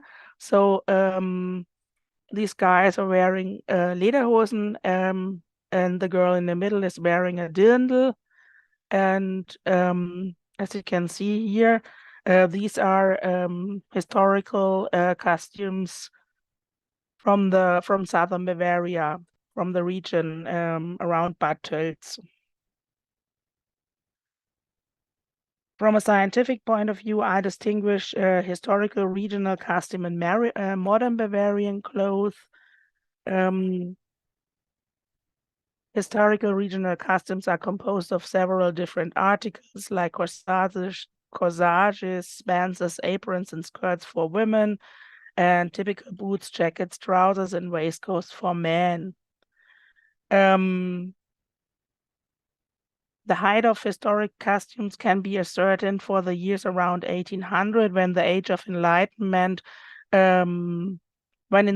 Enlightenment, after the French Revolution, the cooperative system priced step by step. It was the same time when early anthropologists, particularly teachers and priests, started to study and describe folks' life, habits, and conventions at the countryside in the sense of writing culture, quoting anthropologist Clifford Geertz.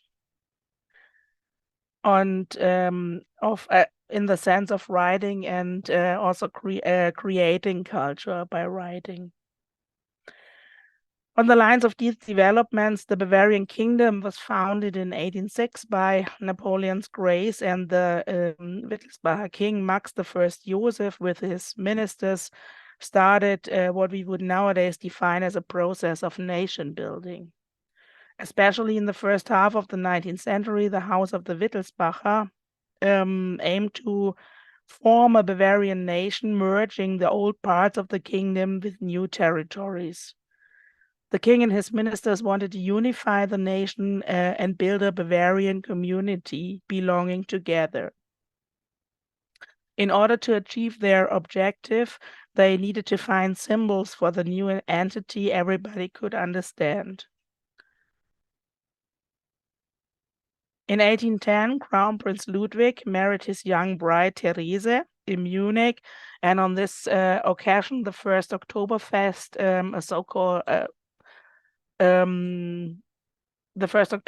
a horse race, as you can see on that oil painting, took place. Some 10,000 people came to see, and of course, that's the same nowadays, the royal family. With the development of the railway between Munich and the federal Bavarian regions and villages like Berchtesgaden and so on, after 1840, more and more visitors traveled to the Oktoberfest from all over Bavaria. So the first one was repeated and very successful, first of all for the people who live in the city, and then with the railway, more and more people came to see and to celebrate on the Theresienwiese.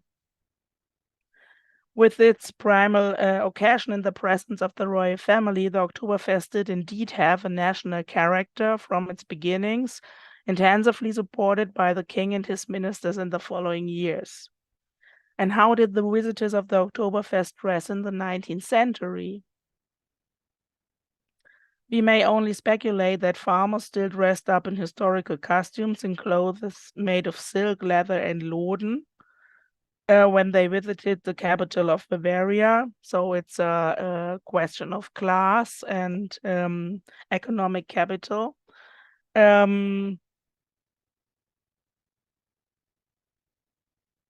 Members of the Bavarian army dressed in uniform, while upper-class women wore fashionable clothing like empire-style dresses, as Bride Therese at her marriage in 1810 wore.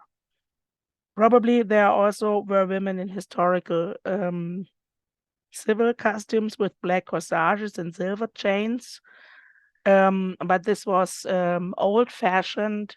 Even at the time this oil painting was done. And there could be another story told on transfer. If you have a look on this picture, and I go back to these clothes in southern Bavaria, they were transferred from the city of Munich to these outskirts, but no longer fashion for the ladies in the city of Munich.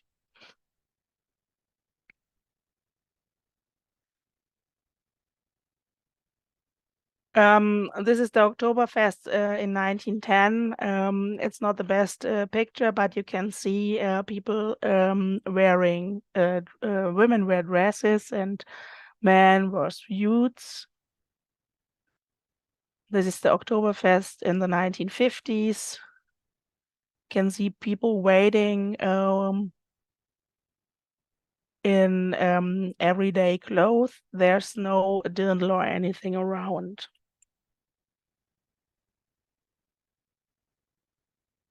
So coming back to the modern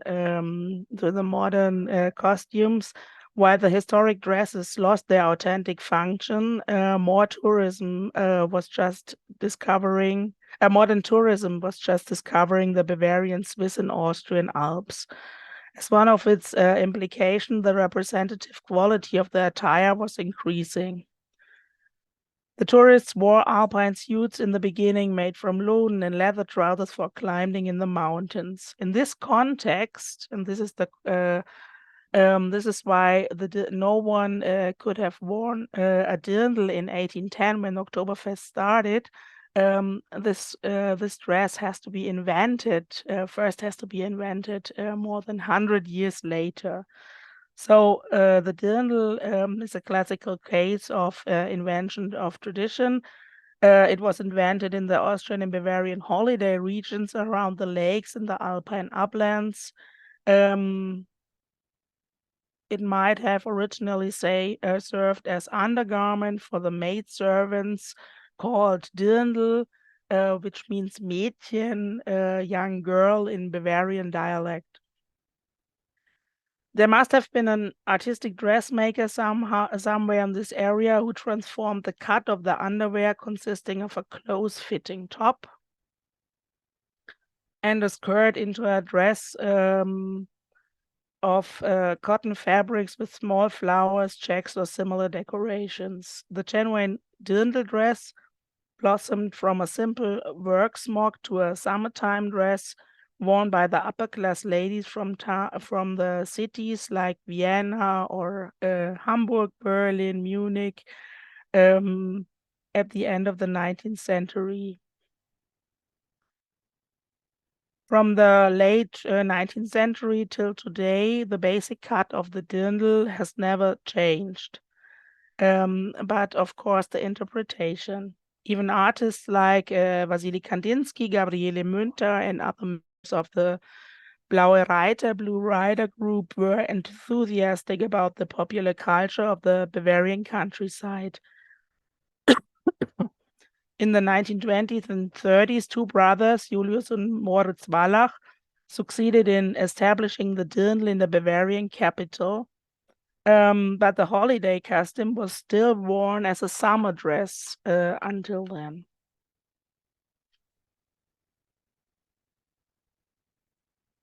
So at this point, I will stop my historical explanations, and I hope you could get at least an idea of the differentiate history of the heterogeneous history of regional customs in Bavaria, even if time and again there are people in dirndl and lederhosen or other regional dresses on pictures from the Oktoberfest for a very long time, a special Wiesendress could not be observed. So, and now it's too late? Yes? Yes, you. Did you finish? No. I would like to show you some pictures at the end. So these are musicians. This is the picture to the historical, but also designed historical regional costumes. So it's not easy to say what is authentic, what is not authentic. And this is a famous picture of the dirndl in the 1960s, when the dirndl became an international symbol for Munich again, in the context of the 1972 Summer Olympics. And this is a picture from nowadays, so you can see it's always the same cut, but in completely different styles. It's a question of your habitus and your lifestyle, how to dress in dirndl and lederhosen. So it has a lot to do with the different people. The whole phenomenon has a lot to do with the society in Munich. So there was even more supply over the years, just to show you some impressions. And of course, very cheap things, Bavarian stuff, 49 euros. But they are more cheaper.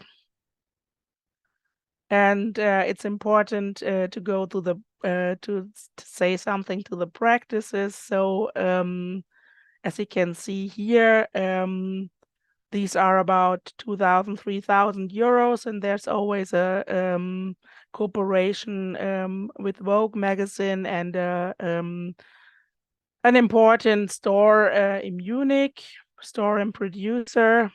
And as you can see here, the young girls, again, they combine these dresses. Most of them are vintage dresses, I would say, with their private things, with handbags and jackets and so on. And so this is a picture from recent Oktoberfest. You can see a completely heterogeneous group by accident. So this is not people who know each other. It's just a view on the Oktoberfest, and you see very different styles and combinations and different people. And Munich and Bavaria are a city in the region of different people who communicate and manage living together by using the Bavarian as medium and message at the same time. So, and this is one of my the dirndl I always try to show a broader audience, because this is also telling the life story of two women who are doing these dresses. The two women are born in Cameroon, but they live in Munich for about 50 years now. And if you're interested and have a look on the homepage, it's called Nohne, Nohne. And I think this is symbolic to the cosmopolitan city of Munich and to the postmodern society we live in nowadays. Thank you very much, and I'm sorry for being too late. No, thank you. We thank you, Simone, and thank you for making the effort, especially with your voice. We appreciate it very much. And thank you for discovering the fascinating history of Oktoberfest. But we, of course, we know very well. We celebrate Oktoberfest in some places and beer houses in Romania. But now we are more knowledgeable about when it started and what it means. And of course, sometimes these Oktoberfests, there are beer companies which are selling beer while they are dressed in some type of dirndl or Lederhosen. So it's very interesting to know, and it's impressive that it is such a new invented tradition, actually. That's the impressive thing about the story of this clothing item. And of course, a lot of the phenomena that you described is actually happening also in the world of older versions of ethnic clothing in other places, as we discussed here before and we'll discuss later. So thank you very much. If there is any question for Simone, or a curiosity about this famous, especially for women, I believe, in Romania, or at least from my just normal personal knowledge, I think that the women costume is more famous and it's more appropriated abroad than the men's one. So thank you very much, Simone, we continue with the topic of regional folk clothing. I'm very happy to have with us here Tatiana Bugarski. She's coming from the museum, Regional Museum of Vojvodina, and she is the regional coordinator for living heritage issues in Serbia.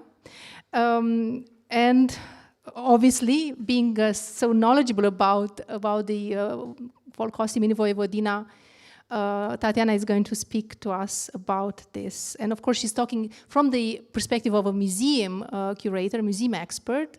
But of course, again, she's also an expert in living heritage. So thank you, Tatiana, for being with us today, and we are keen to hear you.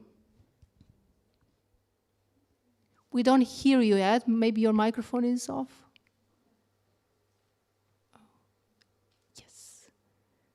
We still don't hear you. Maybe there is some button that needs to be pushed. Can you hear me? Yes, now we hear you. That's great. Do you hear me, Katarina?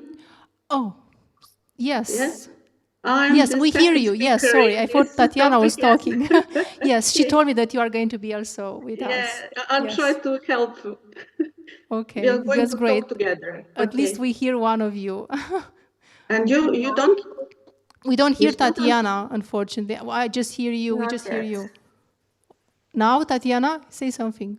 Can you hear me now? Yes, we hear you. That's great. This is Thank you. the camera, actually, microphone, not very good, probably, but if you can hear me, that's okay. So thank you very much. My colleague, Katarina Radisavljevic, and I wish to thank the organizers for inviting us and the opportunity to share some of our work and thoughts.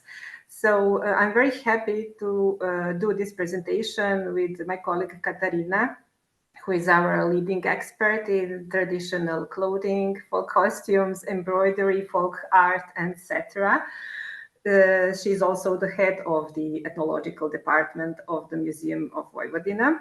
So Museum of Vojvodina is a regional museum. It is actually placed in the north province of Serbia, and this it is very specific for its demographic characteristics. Actually, we have many minorities, many migrations, many ethnic processes that are a constant actually here on this territory. So it is actually what our work and our materials is very connected to.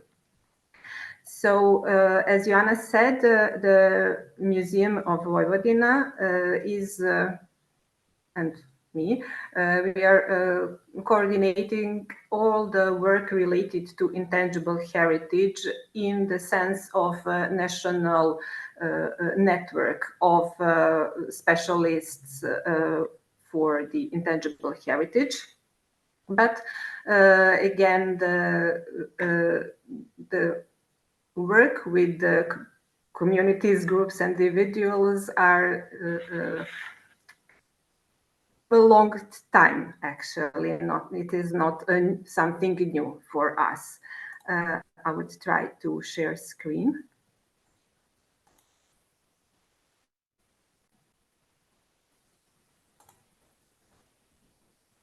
Yes. The revival of traditional crafts, including those connected to the creation of elements of folk costumes in different peoples living in Vojvodina, a province in the north of Serbia, has been a result of a series of socio-economic, cultural, and other changes since the beginning of the 21st century. In this presentation, based on several projects of the Museum of Vojvodina related to intangible cultural heritage, we will discuss the different ways in which communities and individual craftsmen adapt to changing conditions and, of course, the role of institutions.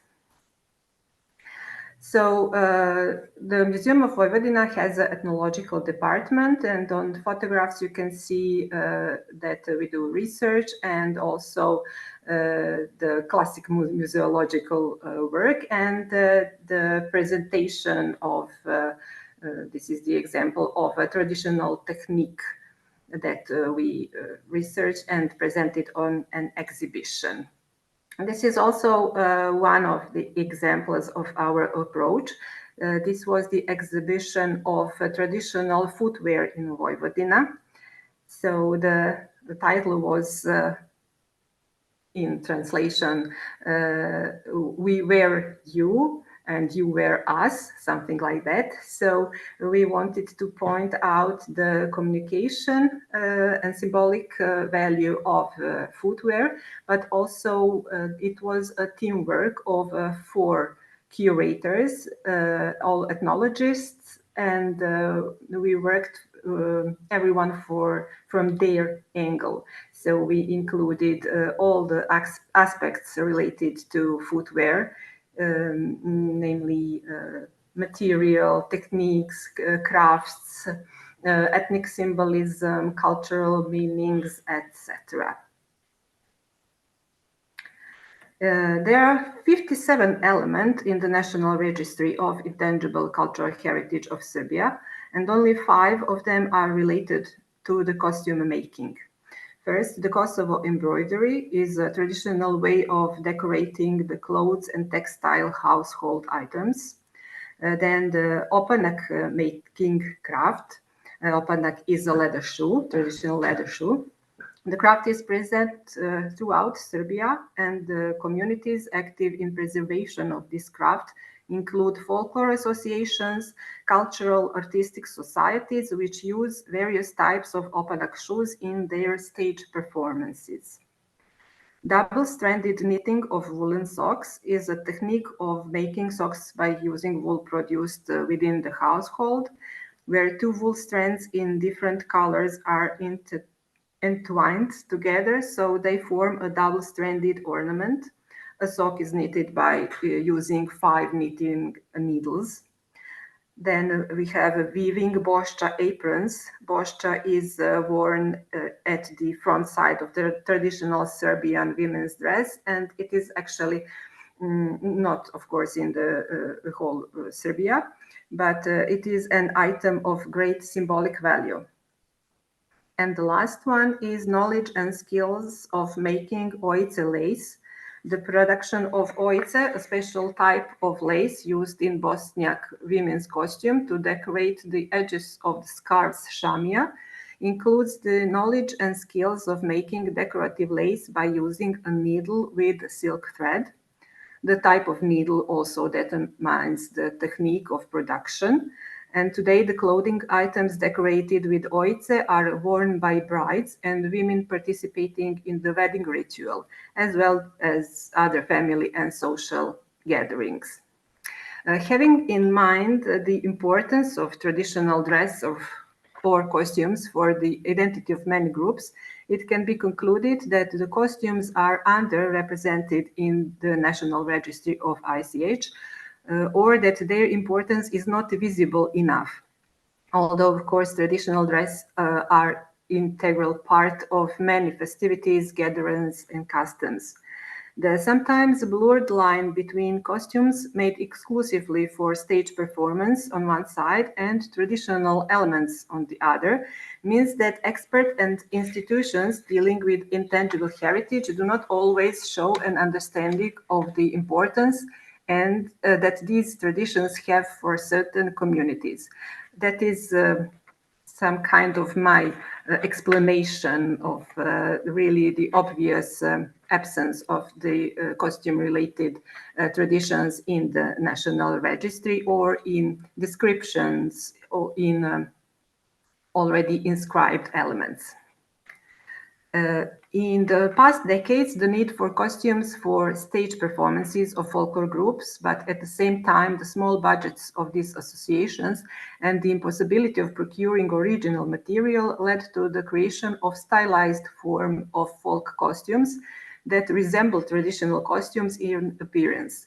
In addition to being used on stage in this way, traditional folk costumes have been used for special occasions, typically various festivities, and thus they are strongly linked to many other elements of heritage and cultural identities. So they still live actually in communities. In this way, knowledge about making and wearing a complete costume, ways of dressing, taking care of individual items, and rules of usage have been preserved.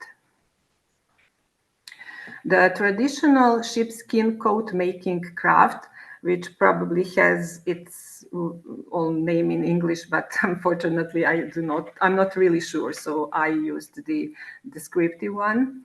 It is an example of the ability of crafts related to traditional clothing. The Museum of Vojvodina is currently working on the nomination of this craft for the National Registry of ICH. The craftsman on this picture and his father were not very busy until a few years ago. What happened? Actually, many people in their area have started breeding horses again in larger numbers. In this way, some customs were revitalized in which the wearing of national costume is present, and one of those customs is Christmas horse riding performed by young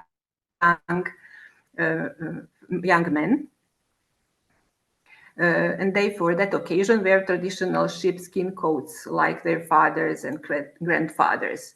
In this way, there was an increase and really big increase in the market for craft products, which enabled the craft to survive.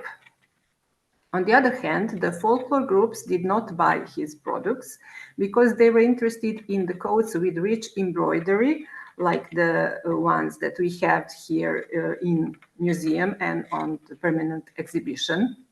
That's why they were looking for artisans who do embroidery, not the whole process of preparing the sheepskin and sewing the coats.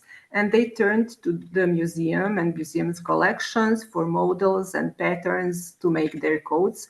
So we will see if they succeeded. It is currently on the process. Ethnographic collections are actually hubs of knowledge for many traditions. So my colleague Katarina will turn again on that. So I wish to give her the word now.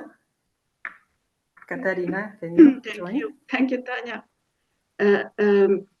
Okay, I'm working in Museum of Vojvodina as a curator for folk costumes and traditional dress. And in that sense, Vojvodina, as a northern part of Serbia, has a specific demographic characteristics, as Tatjana said in the beginnings. So in the collection of folk costumes and traditional dress, we try to collect items and costumes of all the minorities which are living in the northern Serbia and Vojvodina, and of course of the majorities of the population which are Serbian. So I had few opportunities to work and to do with the costumes of ethnic minorities, which that projects that I was working on show me some ideas how to use, museum collection, actually collection of dress, and use it to give some communities, ethnic communities in this case, opportunity to understand their dress and to safeguard it. Can we go to next slide? Okay. This is a book, Folk Dress of Ruthenians in Vojvodina. Ruthenians are very interesting minority because it's very resilient minority because actually Ruthenians don't have their state. But in Vojvodina they live in the region of Bačka and one village in Croatia actually. So they try to their idea. And our idea was how, and this is something which is very important if you want to put the costume on the list of intangible heritage. One of these things, not only knowledge about how it is made, but you need the knowledge how it is dressed up. So this is one of the elements which we tried to preserve in this book. Next slide, please. I was it was very interesting to explore past or differences between today folk dress or folk costume of Ruthenians and in the past. There is a lot of differences, but we hear it from other colleagues that talk about the Norwegian costume and Bavarian, that things are changing. So Ruthenians start to work today. Okay, they don't wear costumes anymore in everyday life, so it is not traditional dress, it is costume. But actually people forget how it is dressed because there is many rules connected to that, started with petticoats, which are few of them, starting with a way of clothing the blouse. Next slide. The way of clothing skirt and the apron in the end. And there is a differences between costumes of the young woman, of the girl, which is here presented, girl's costume, and the young married woman and the older woman. So all in this publication, we try to establish some rules which we explore by field work, so that Ruthenians could have knowledge or to work or to have to know how it is put on. So this is the thing that is very important regarding folk dress in whole, as a whole. And the other one, the other thing, next slide, is actually you can see the way the dress different generation in the community, from young girl to young married girl to older woman and grandma, and the way that that it should be put their headgear on the head. So we have a young girl headgear, young married woman, and the other ones. And these are things which are, for me, I think important in the process of saving knowledge regarding costumes. The other thing which is important, of course, and I can see the problems with the Romanian blouse or jubleta they have by the way that community should make part of the costume, because in some moment I think costume as a whole has its role and its own life, and in the other hand, when the costume it's no longer part of the community's everyday life, there is a parts of costume that could be element of intangible heritage. And next slide, please. This path, I should say, path of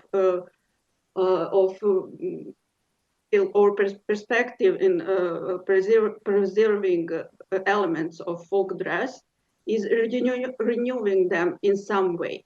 And this is intangible heritage, very important. So we have the other interested, I must say, previous project was I did with Institute for Culture of Ruthenians of Vojvodina,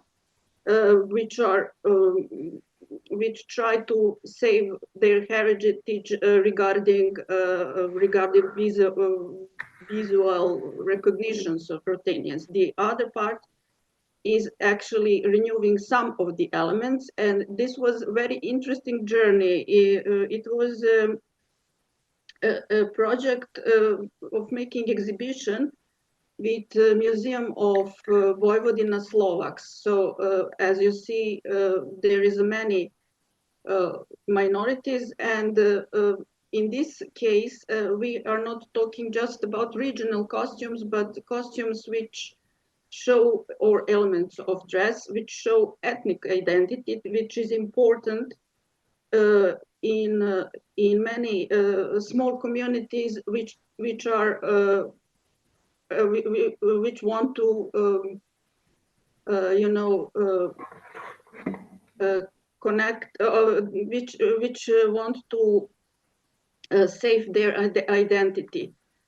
Except the language, there is often idea about saving element, or one element of folk dress or whole element. But this one is very interesting. The idea with colleagues from Museum of Slovaks was to just make an exhibition and catalog with folk, one of almost forgotten at that moment elements of their dressing. It was a man's shirt embroidered with embroidered plastron in the front of the shirt. That element with embroidery is making separately from the shirt itself. So I started research in the past and find something that we can now connect with the Norwegian costume and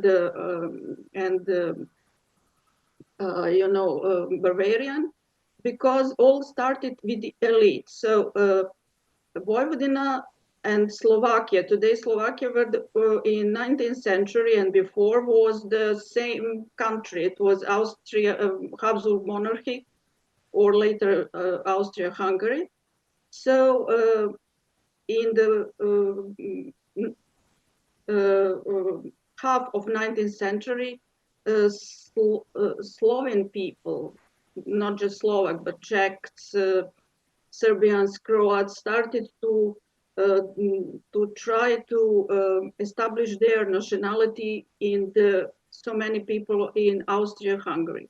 So one of the ideas at the second half of the 19th century is to try to be recognized by the folk costume or some of the elements. So elite in Slovakia, in Bratislava, Martin, and that parts of Slovakia, established that part of dress, actually men's shirt, which were worn exceptionally from the national leaders of Slovaks. And because the connection between Slovaks in Vojvodina and South Hungary at that time and Slovakians in Slovakia were very strong. Slovak elite, very important Slovaks from Serbia, from south of Hungary, started to take from Slovakia that shirts, and in the beginning of 20th century, especially when the Kingdom of Yugoslavia were formed, and they were separated by the state border from their home country, their elite started to educate the next slide. Ordinary people, ordinary Slovaks, to educate their women to make that embroidery and make that shirt. So people loved it, as it said here. So it started to be popular, and after the Second World War and socialism, they continued to wear that shirts, but very, very simplified, with only blue embroidery or weaving. And that story was interesting for me, but after the exhibition, after the publishing that catalog, women association and local women started to renewing this tradition, and they were very surprised with the different types of that colors and embroideries on the shirts. So now we started something like a new tradition, and we made it interesting again. So now we are working on the data for putting the making of this shirt and the embroidery on the national list of intangible heritage. So everything that I said, I want to try to conclude something. We can see here that the community itself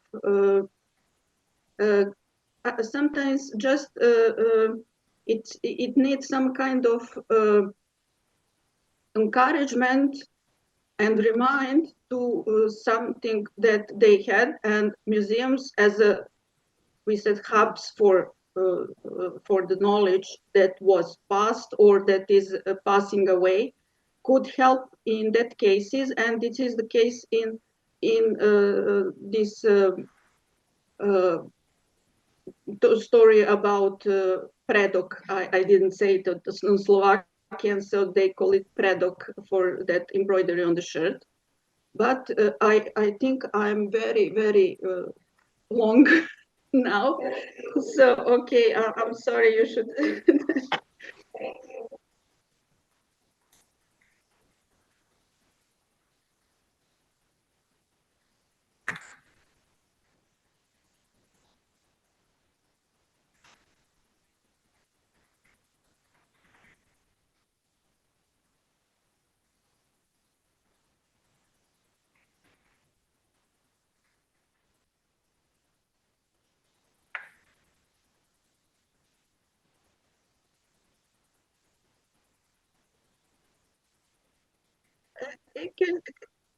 I want to say something. I'm sorry. Because of the Romanian blouse, we have also Romanians in Banat region, and they have the same blouse. So we should communicate about that later, of course. Yes, it would be a great idea to have a collaboration over disseminating information about the Romanian blouse in Serbia and Romania. Why not? Yes, yes. And also, so it is very important, obviously, to give support to ethnic minorities. Actually, this museum, the ASTRA National Museum, is an important point in Romania where ethnic minorities are encouraged by exhibitions, by events. I'm talking about the multicultural ASTRA event, which takes place every year, and we very much enjoy that, and we think it's very important. And as I was saying, you reminded us of very important topics in the conversation about fall costumes. For example, what is the reason for wearing fall costumes today? Is it for singers, as Tatiana mentioned, performers on stage, which brings us to other challenges connected with festivalizing intangible cultural heritage and not wearing it in a normal context. I also liked how, Katerina, you mentioned the difference between traditional dress and costume. So obviously you make a difference between what is a costume and what is the traditional way of clothing, which is great, and it's a great concept to differentiate, differentiate the two concepts. And the importance of ethnographic collections for trying to revitalize the right ways of making the costume. Also, you mentioned that it's important also to know how to dress up. This is a knowledge that obviously it's going to fade away if we don't have people who know how to put all the different parts of the costume together. Also, it's an important knowledge for museographers, which I know they have a great expertise in knowing this in order to make an exhibition. You have to know how to dress up a model to show the exact way. There is always problem. For sure. Petticoats, yes. Yes, it's a very technical issue. Thank you very much, and we are going to Mebara Abbasova. Is Mebara with us? Yes. So we are going back to the UNESCO list. Yes, we can hear you. We are going to the UNESCO list, and we are going to the moment when kelagai, which is the traditional Azer scarf for women, was inscribed in 2014, in the same year with the embroidery from Bosnia and Herzegovina, was inscribed on the representative list. I have to say I'm fascinated by the beauty of this scarf in Azerbaijan.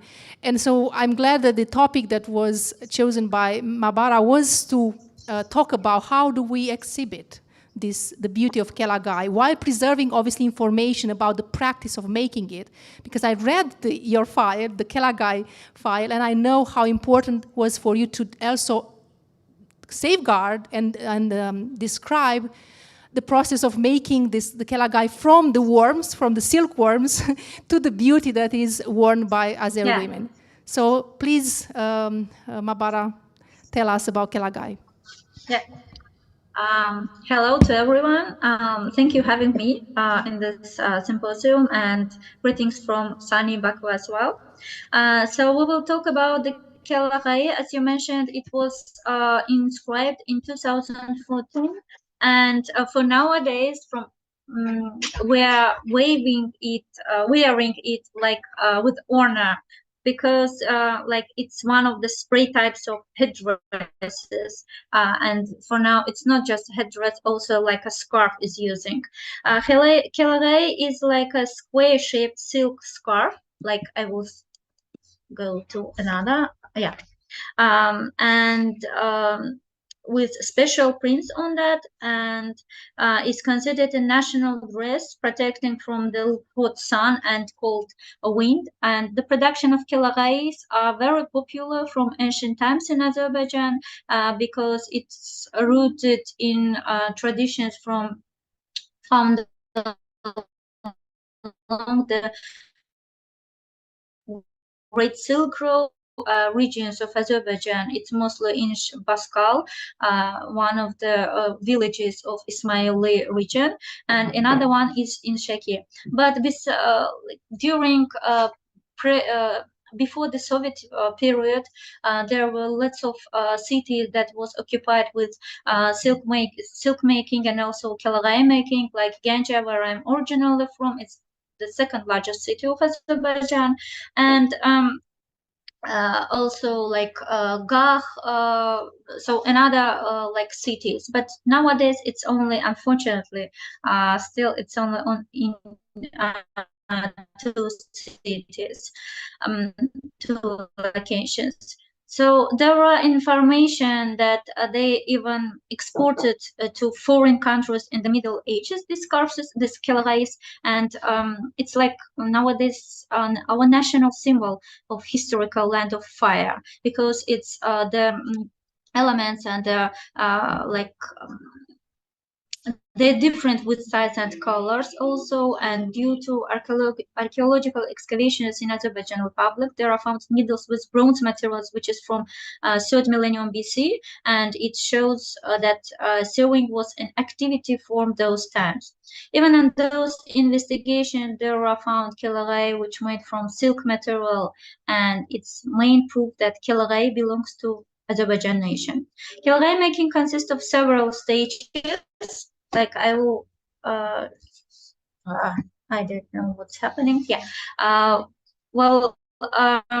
First of all, it's fabric weaving, dyeing, and woodblock decoration. So weavers choose very thin silk threads from sericulture producers and weave fabrics on looms, and then boil and dry them to make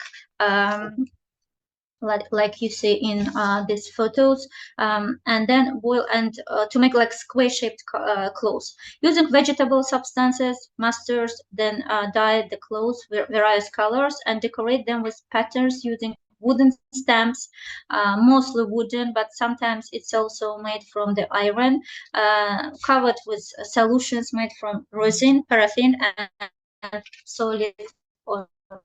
So, and the process of cœlerie making is, so the coloring is the most hard part of this cœlerie making process in common. Well, folk artists were inspired by the beauty of nature surrounding them while creating these ornaments, and decorated the headscarves with roses, lilies, and other flowers. Sometimes it's blossoms of pomegranate, apples, and so. And ornament is also buta, but because buta has always been the key element in decorating the cœlerie, and experts explain the meaning of the buta differently, often considering the buta as a symbol of eternal life. Sometimes it's the element of fire, and so on. So, the silk cœleries were indicative of the variety of ornaments in different regions. For example, even Marco Polo liked silk heads, these scarves from Barda and Shamakhir, and the cœlerie is painted, sometimes, as I mentioned, it was painted in several colors.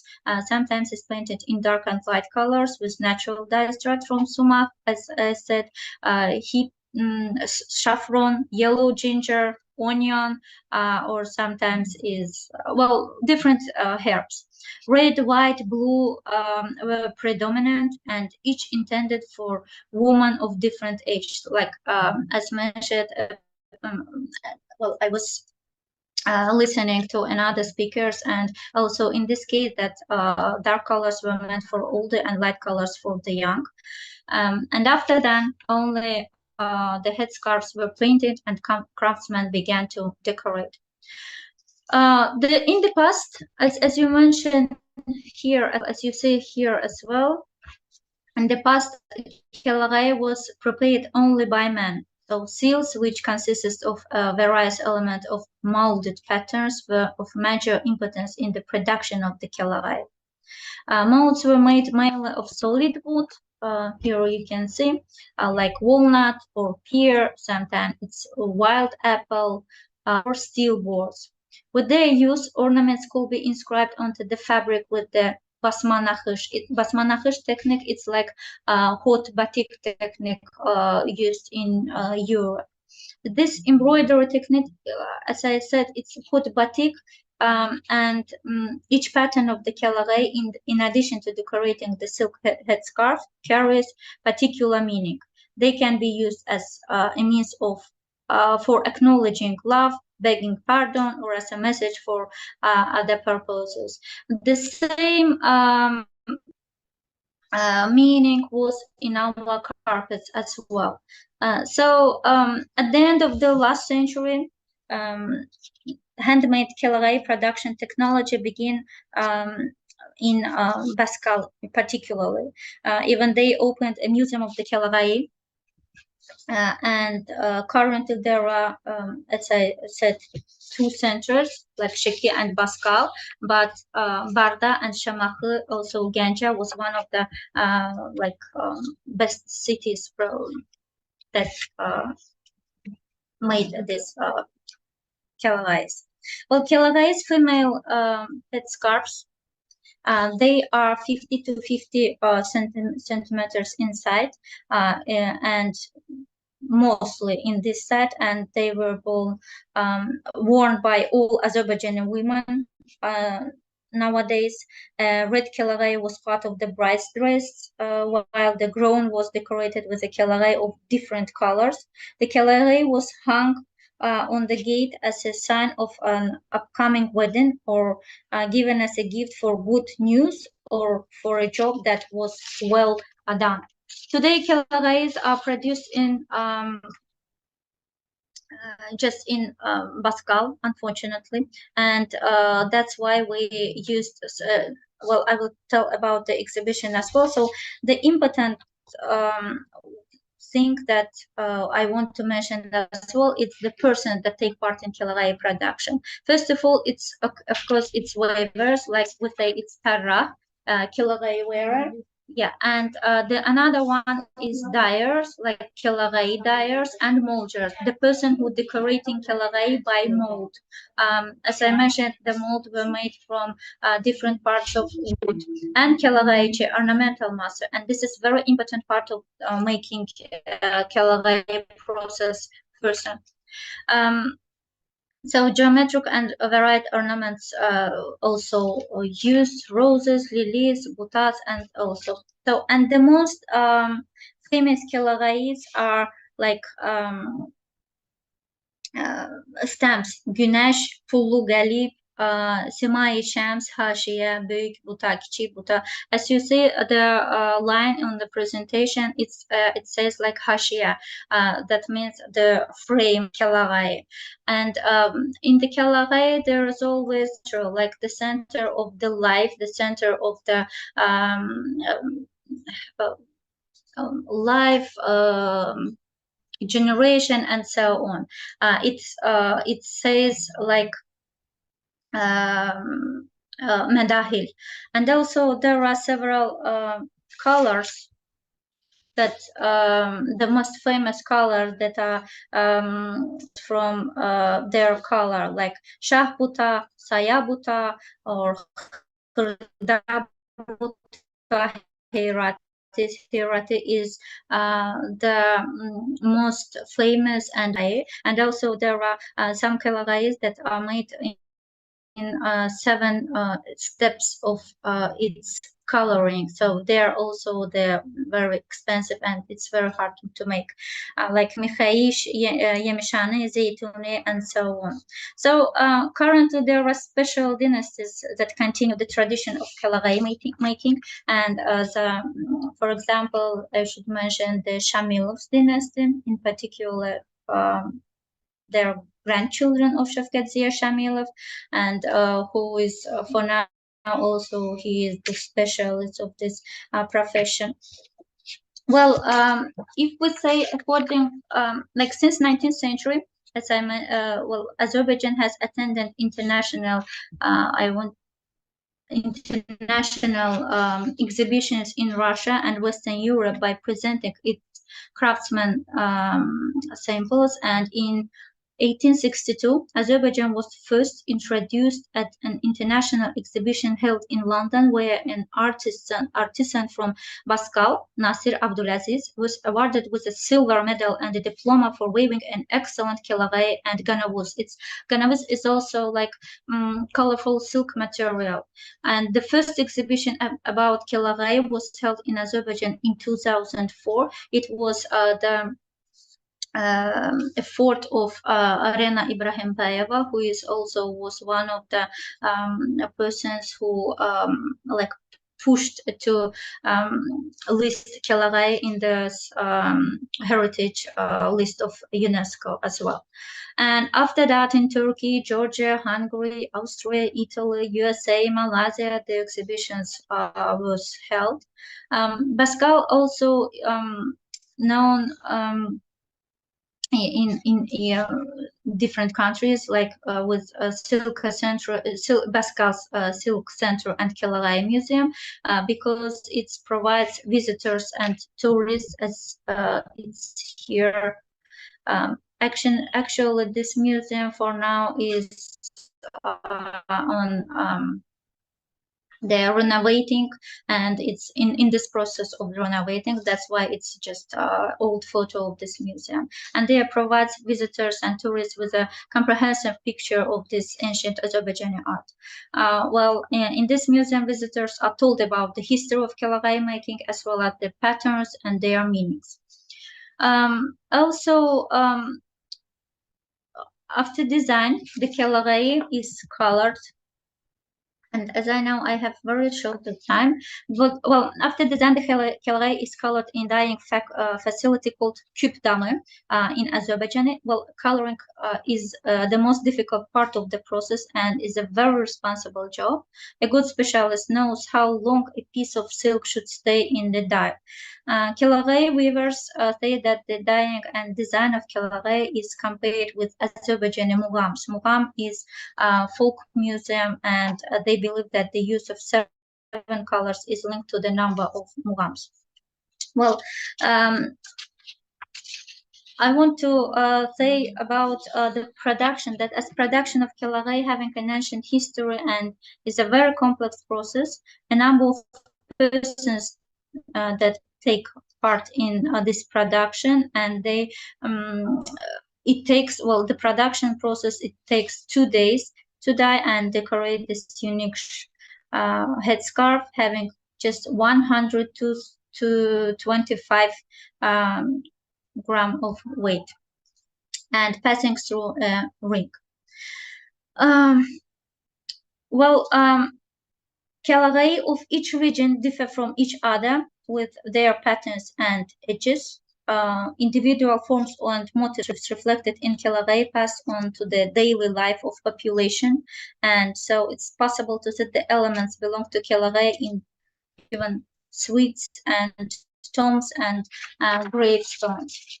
I want to say there is something in chat, and I want to say too about the exhibition that we had in 2018 and 2019, that I was the manager of the exhibition that was curated by Asli Samadova, and the exhibition named like cărei, past, present, future. In common, it took about 4 years of research.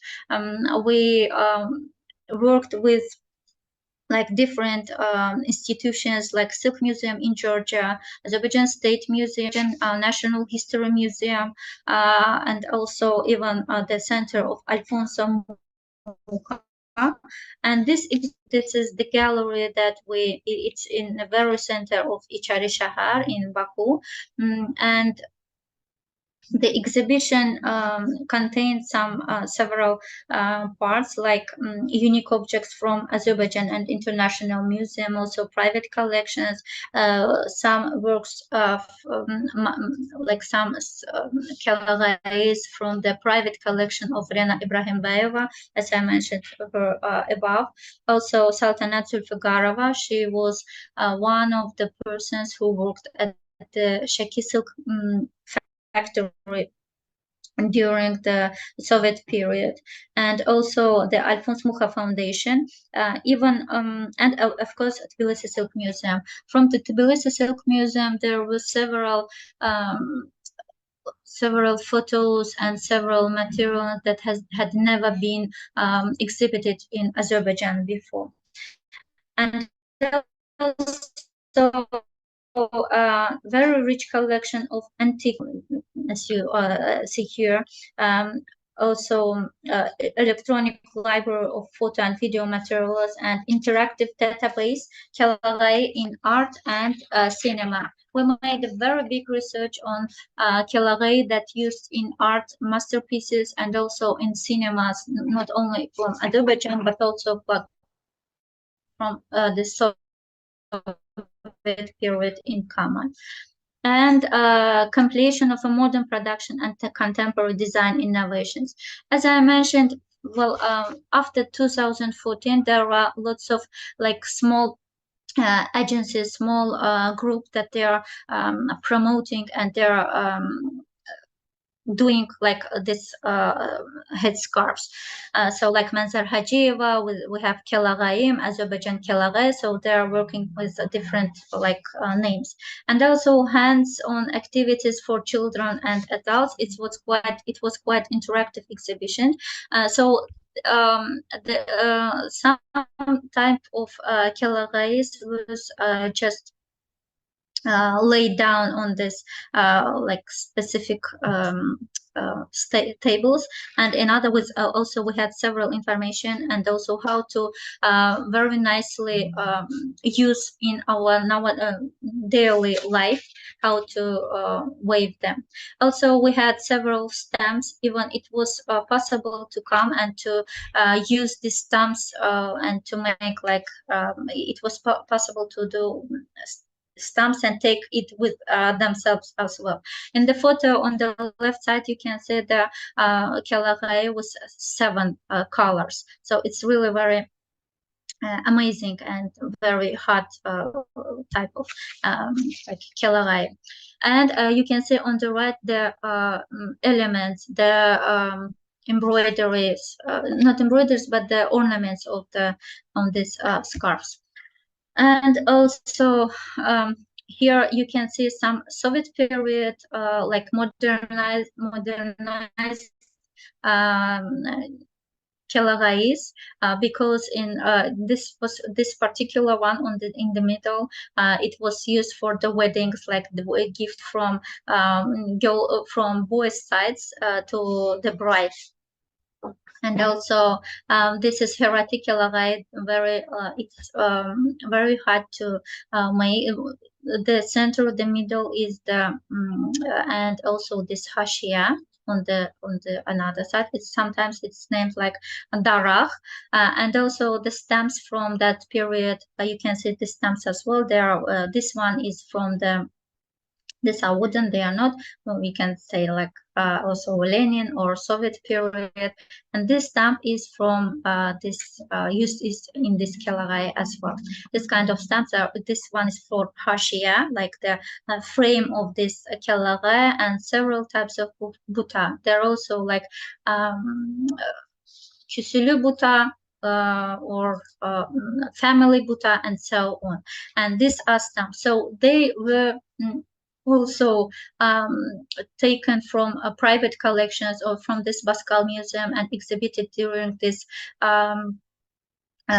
exhibition. And also I want, yeah, and yeah, so these scarves and căreis are more modern. And also, we printed masterpiece of Alphonse Mucha. It's Marushka, Alphonse Mucha's wife, who was posing as a Russian peasant woman for a woman in the wilderness. And until 2016, before that, Asli Samedova, the curator of this exhibition, told and to this foundation, and well, after that it's proof that this is Azerbaijani cărei. And this is the interactive part of our exhibition, when children use this. Also they are doing some their own prints, and also we had several like talking with Fuat Akhundov, who was talking about the period of Khans, about the 19th and 20th century. And also we had several seminars and master classes for how to use and how to wear these cărei as well. And also this like cărei in art in cinema, custom-made illustration that would ask from this silk museum in Tbilisi, antique calaries, and also illustrations. So we had several artists who illustrated us and interactive content as well. This is the common like view from the second floor of the exhibition. And also I want to mention that this exhibition after that traveled to another, like it was exhibited in Italy as well, and in 2019, and so on. So as I know, we hope that the exhibition and the this exhibition will be repeated in more modified and more countries. And travel, and maybe someday we will also come to Romania as well. Yes, why not? Thank you very much, Mebara, for this introduction to the Kelagai world. Even though it's a very light piece of silk, it has a lot of weight in doing, because we noticed the way you described the division of labor of each part in the process of making Kelagai takes specific abilities, a different master, a different craftsperson which knows how to make a specific part of this process. Thank you very much, Mebara, and we are staying not too far away. Thank you. We are going to see in the next video an interview that was given by Rachel Dedman, who is also with us. Thank you, Rachel, for waiting and for being here from London. Rachel is a museum curator, which is perfect for the speakers today and the context where we are. She's a historian, she's a writer also, and she is now curator for Middle Eastern art at the Victoria and Albert Museum in London. But the importance of her presence here today is the specific exhibition she curated recently, and this exhibition is ongoing. It's an exhibition called, as in the title of her presentation, Material Power. I like this title very much, and you'll see why.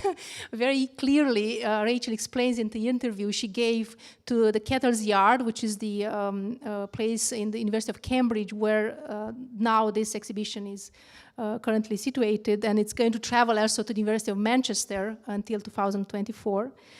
And of course, her connection with the Palestinian embroidery is due to the fact she was based in Lebanon and Palestine, I think, since 2014.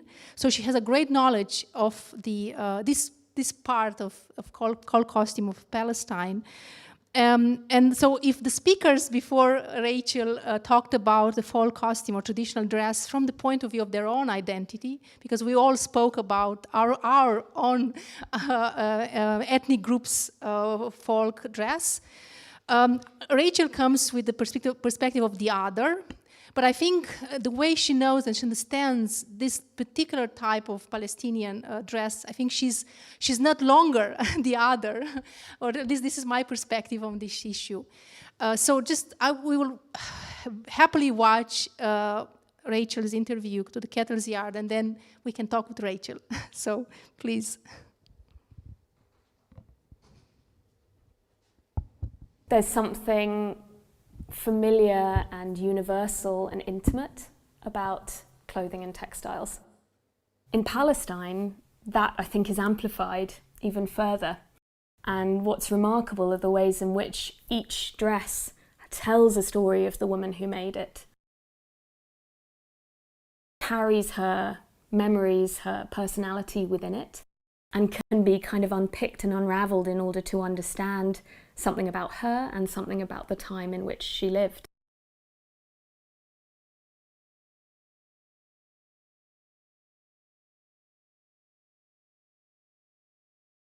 My name is Rachel Dedman. I'm the curator of Material Power Palestinian Embroidery at Kettle's Yard. In 2013, I was invited by the then director of the Palestinian Museum in Birzeit to curate an exhibition for them on Palestinian embroidery. And this began more than a decade of work and a passion for embroidery that took me all over the Middle East, traveling across Jordan and Lebanon and Palestine itself, meeting people who worked with embroidery, who collected embroidery. People threw open their homes, their wardrobes, their trunks full of extraordinary dresses, and shared with me their knowledge in that process. I met academics too and visited museums and institutions, but so much of that research work was done via word of mouth and through the kind of oral tradition in which much of Palestinian embroidery and its knowledge exists and is contained.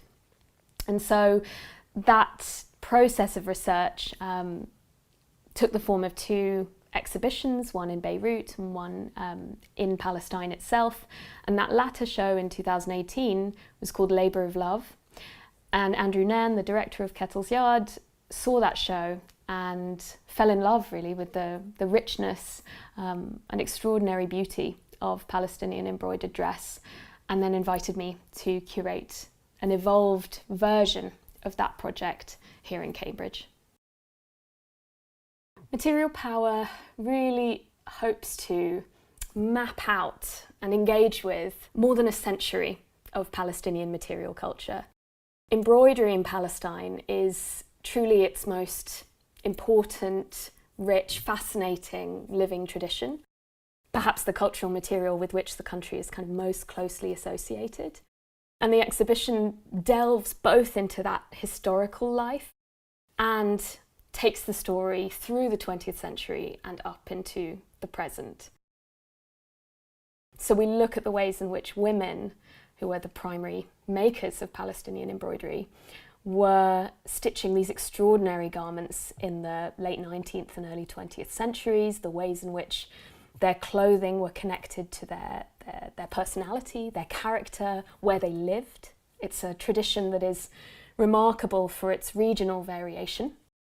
Every town, every individual village even, has specific motifs, patterns and designs associated with it. And embroidery in that historical tradition was really a language that other women could read and sort of partake in. And so there's so much of that story to be told and unfolded through the historical dresses that we have brought from the Middle East to Cambridge.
We also then dive into some of the more complex dynamics that were at play, both then in terms of colonial history in Palestine, the British Mandate period from 1918 to 1948, and the effects of the Nakba in 1948, which was this sort of real watershed moment when Palestinians were displaced from their homes. Many were killed in that war and subsequent sort of forced migration.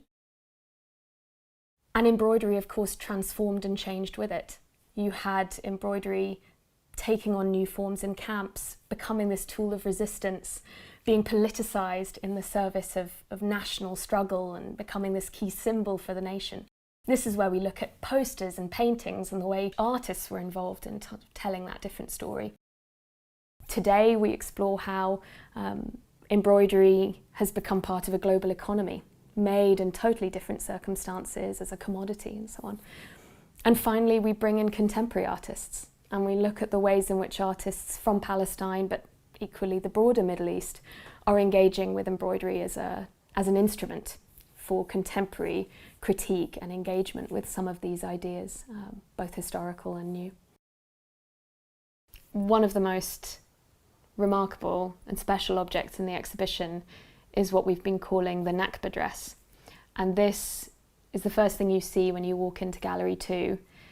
It's an older dress, it was made maybe in the 1930s, and it looks like it's from the Ramallah area. It's got red embroidery on sort of the raw beige linen colour that was typical of this area, classic Ramallah style embroidery. But it transformed after 1948 because it was donated by the woman who originally made it to another woman who walked into the West Bank, forced from her home during the Nakba, wearing perhaps, or carrying with her perhaps nothing more than the clothes on her back. And the Ramallah woman gave her one of her spare dresses so that she had another. But the woman who inherited it has enlarged it using material from a bag of flour that was issued to refugees by UNRWA, the UN Refugee Works Agency, in the sort of immediate aftermath of 1948. And we know this because you can still see the blue, the sort of the end of the UN blue letter, the Arabic letter nun, from the word tahin, or flour, that would have been stamped on the side of it.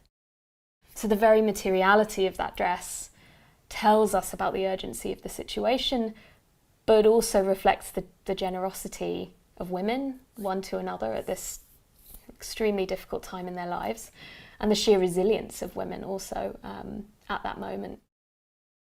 So one key story in the exhibition is, of course, the ways in which embroidery has become this tool of resistance in Palestine.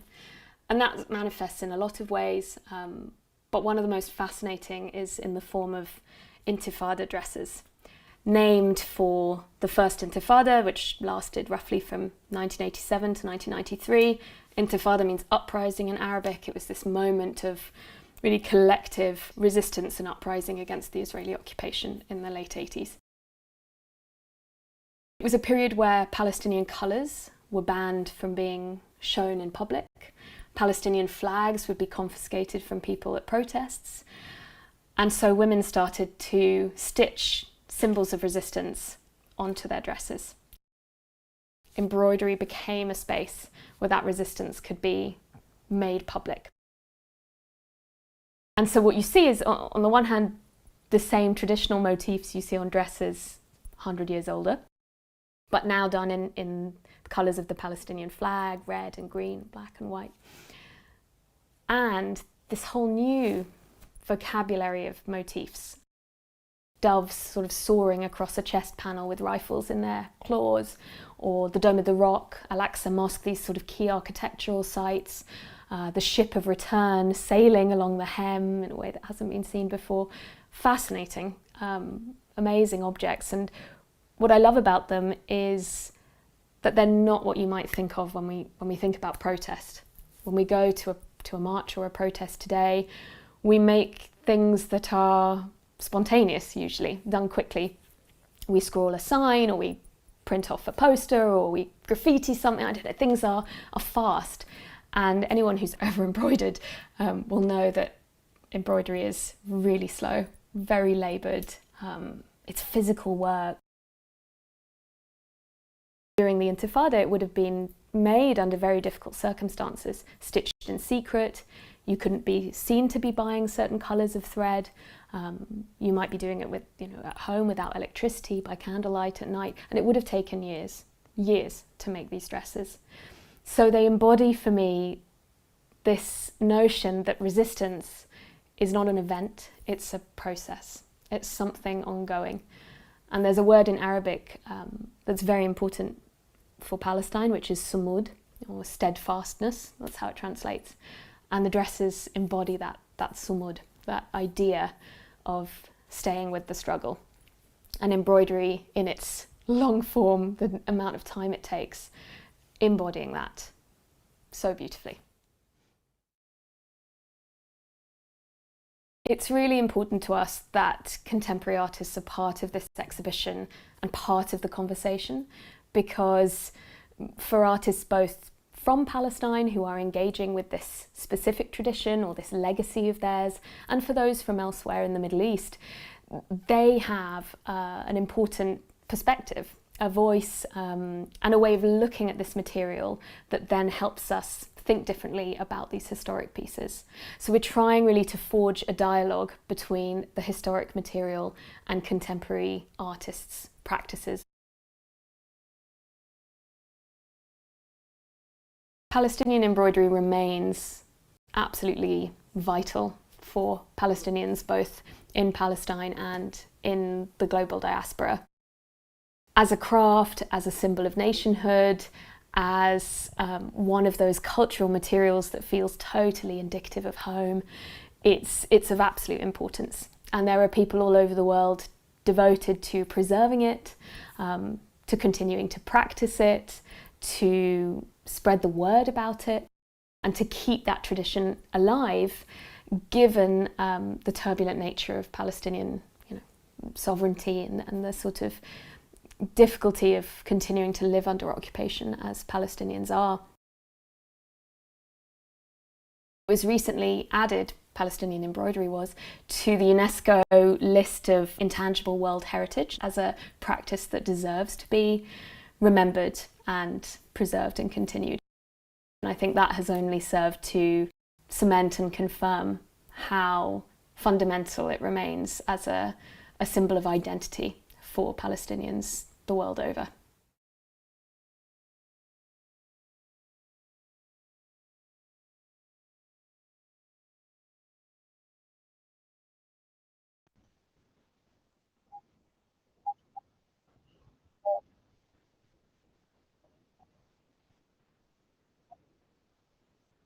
Yes, can you hear me, Joanna?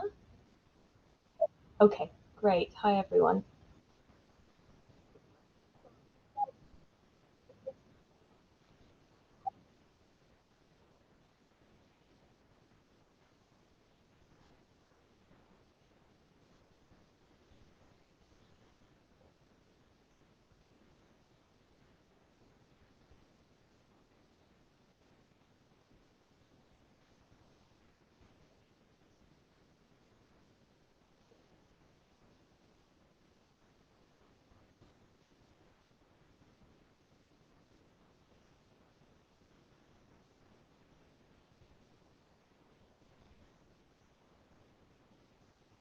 A representative list of UNESCO. And just let me tell you, and because of course all the research that Rachel has done is very much connected with that, I would like to tell you the title of this file. It's called The Art of Embroidery in Palestine, Practices, Skills, Knowledge, and Rituals. And it shows how holistic the actual, just one item, the material item, is actually so much connected with so many other activities and practices. It's from practices to knowledge, and I think the colleagues from Palestine had a very great choice of putting all these different sides of what the object is, reminding us how we get to the object and then how we use the object within different contexts. So it's the start point and the end point are all there in this file, the way the title was created. So tell me, Rachel, did you connect in some way with the work that was done for the UNESCO list? No, I have to say I was really not involved in this process, although just as you say, they did a really fantastic job. But what I think is maybe I can add is how important this designation, this being added to the list, has really proved and been for Palestinians, because, and I'm sure this is true for all the cases that I've heard this morning, so interesting, from all these different cultural contexts where their practices have been added to a UNESCO list.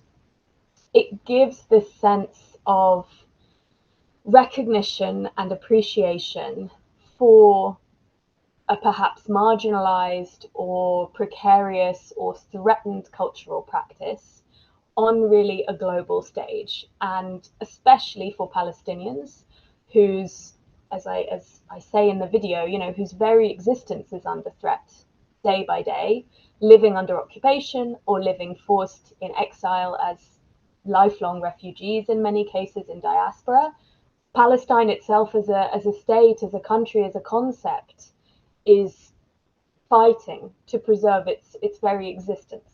So to have something like its embroidery recognized and appreciated and kind of placed on that level as something that the world should be preserving, I know has been incredibly meaningful to both those who are engaged in the embroidery world and to the everyday people for whom it's just part of their culture.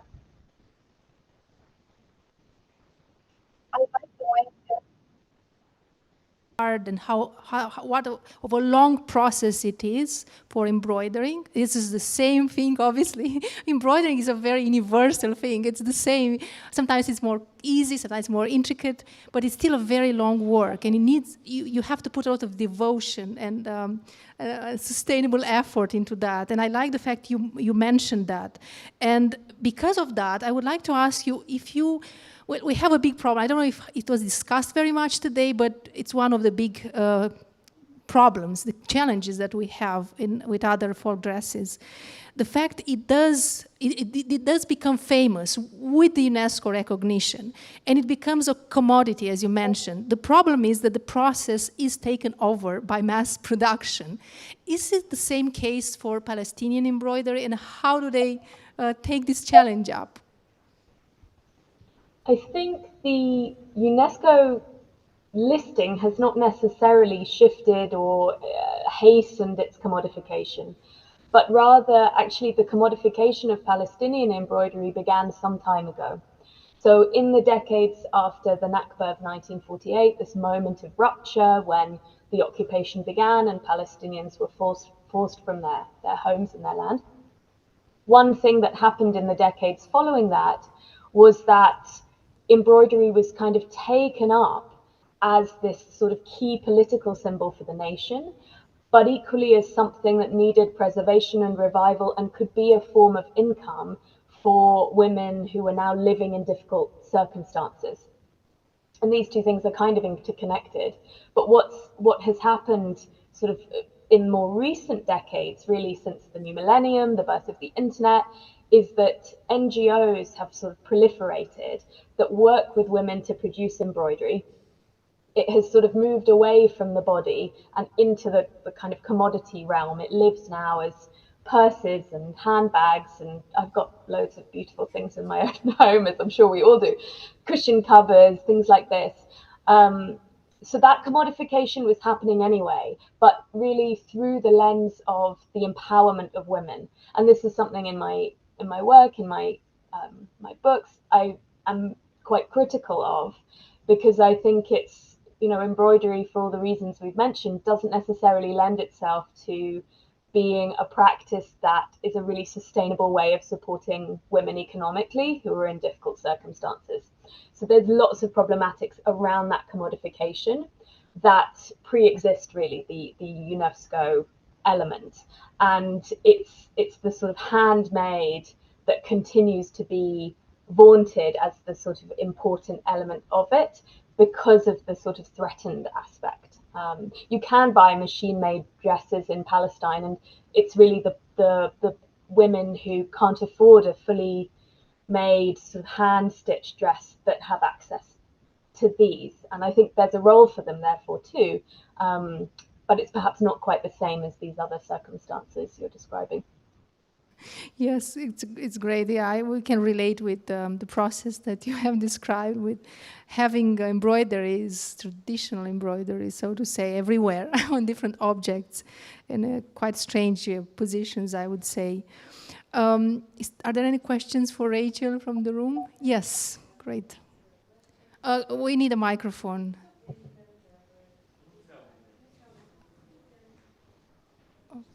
Okay. Okay, I will try to repeat the question. Sorry. Hello, Rachel. So I would like to ask you how long your research took. Mm-hmm. For this specific exhibition. Exactly. Okay, thank you. Thank you so much for the question. I mean, this exhibition, Material Power, grew out of two previous exhibitions that I made for the Palestinian Museum in the West Bank. So in total, I think I've been working on this for about a decade, because it began in sort of 2013, 2014. But this showed, you know, we were sort of adapting an existing exhibition or evolving it again. And so it was obviously a shorter time. Initially, I spent maybe 2 years. Really, I was based in Beirut, but spending a lot of time in Palestine. And I traveled, I did a lot of field work in Palestine, Lebanon, Jordan. It was difficult to visit Syria in that moment, meeting women, talking to them, interviewing them, as well as collectors and curators and institutions and so on. But it felt vital to me to really have that connection to those who continue to make this work today. And their voices are very prominent in the exhibition in the form of film.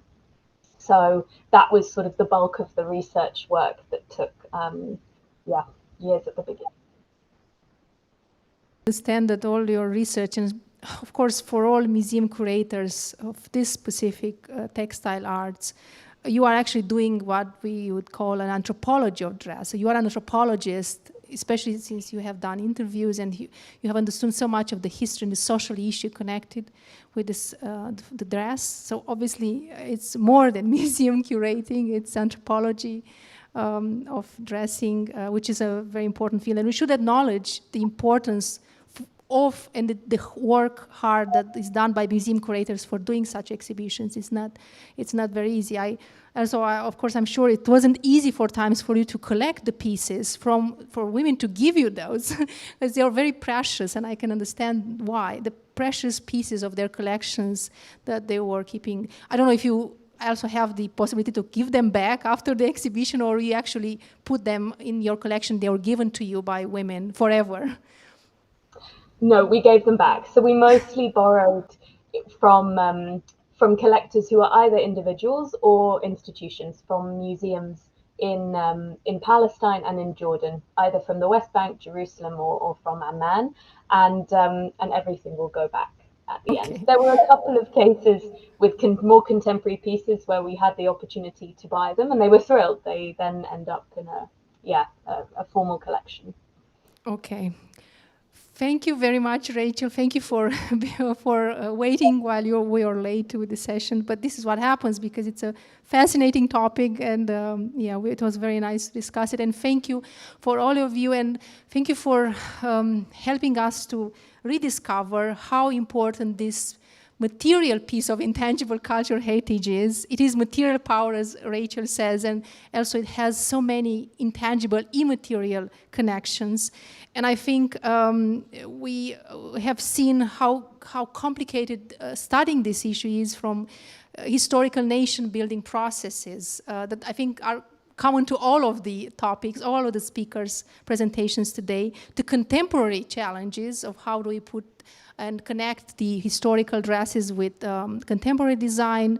Of course, the challenges are very similar for all the folk items, the difficulties of the craft in contemporary situations, and how we gather for craftspeople the force and the importance of keeping up the craft. And of course the solutions, and thank you for sharing your local and national solutions for challenges that are common to all of us. The importance of communication, that's why this panel is called From Making to Communication, because sometimes it's a long road that we have to make together, craftspeople, experts, supporters, NGOs, and so on. I think though we, of course, we had very diverse connections and inputs on the topic, I think we are definitely in a dialogue, and we speak the same language of the material and immaterial power of folk dress. And I think it's a great way of celebrating the 2003 UNESCO Convention, because of the power and connection with so many levels of intangible cultural heritage that this specific topic has, from the production and the sustainable old ways of producing the fabric to using this dress in rituals and in celebrations, which is another part of intangible cultural heritage. So thank you to all of you, and hopefully we'll collaborate again in other contexts. And thank you for your great work for keeping alive a very important craft. Goodbye from Sibiu. Yes. Hello, from behalf of ASTRA Museum, we would like to thank you. What a beautiful, interesting, and fruitful journey we had. We understand a lot. We learn about how we can do the material cultural heritage, transform how we can transform the material in intangible heritage. That it's a wonderful, wonderful journey. Thank you a lot for that and for sharing with us.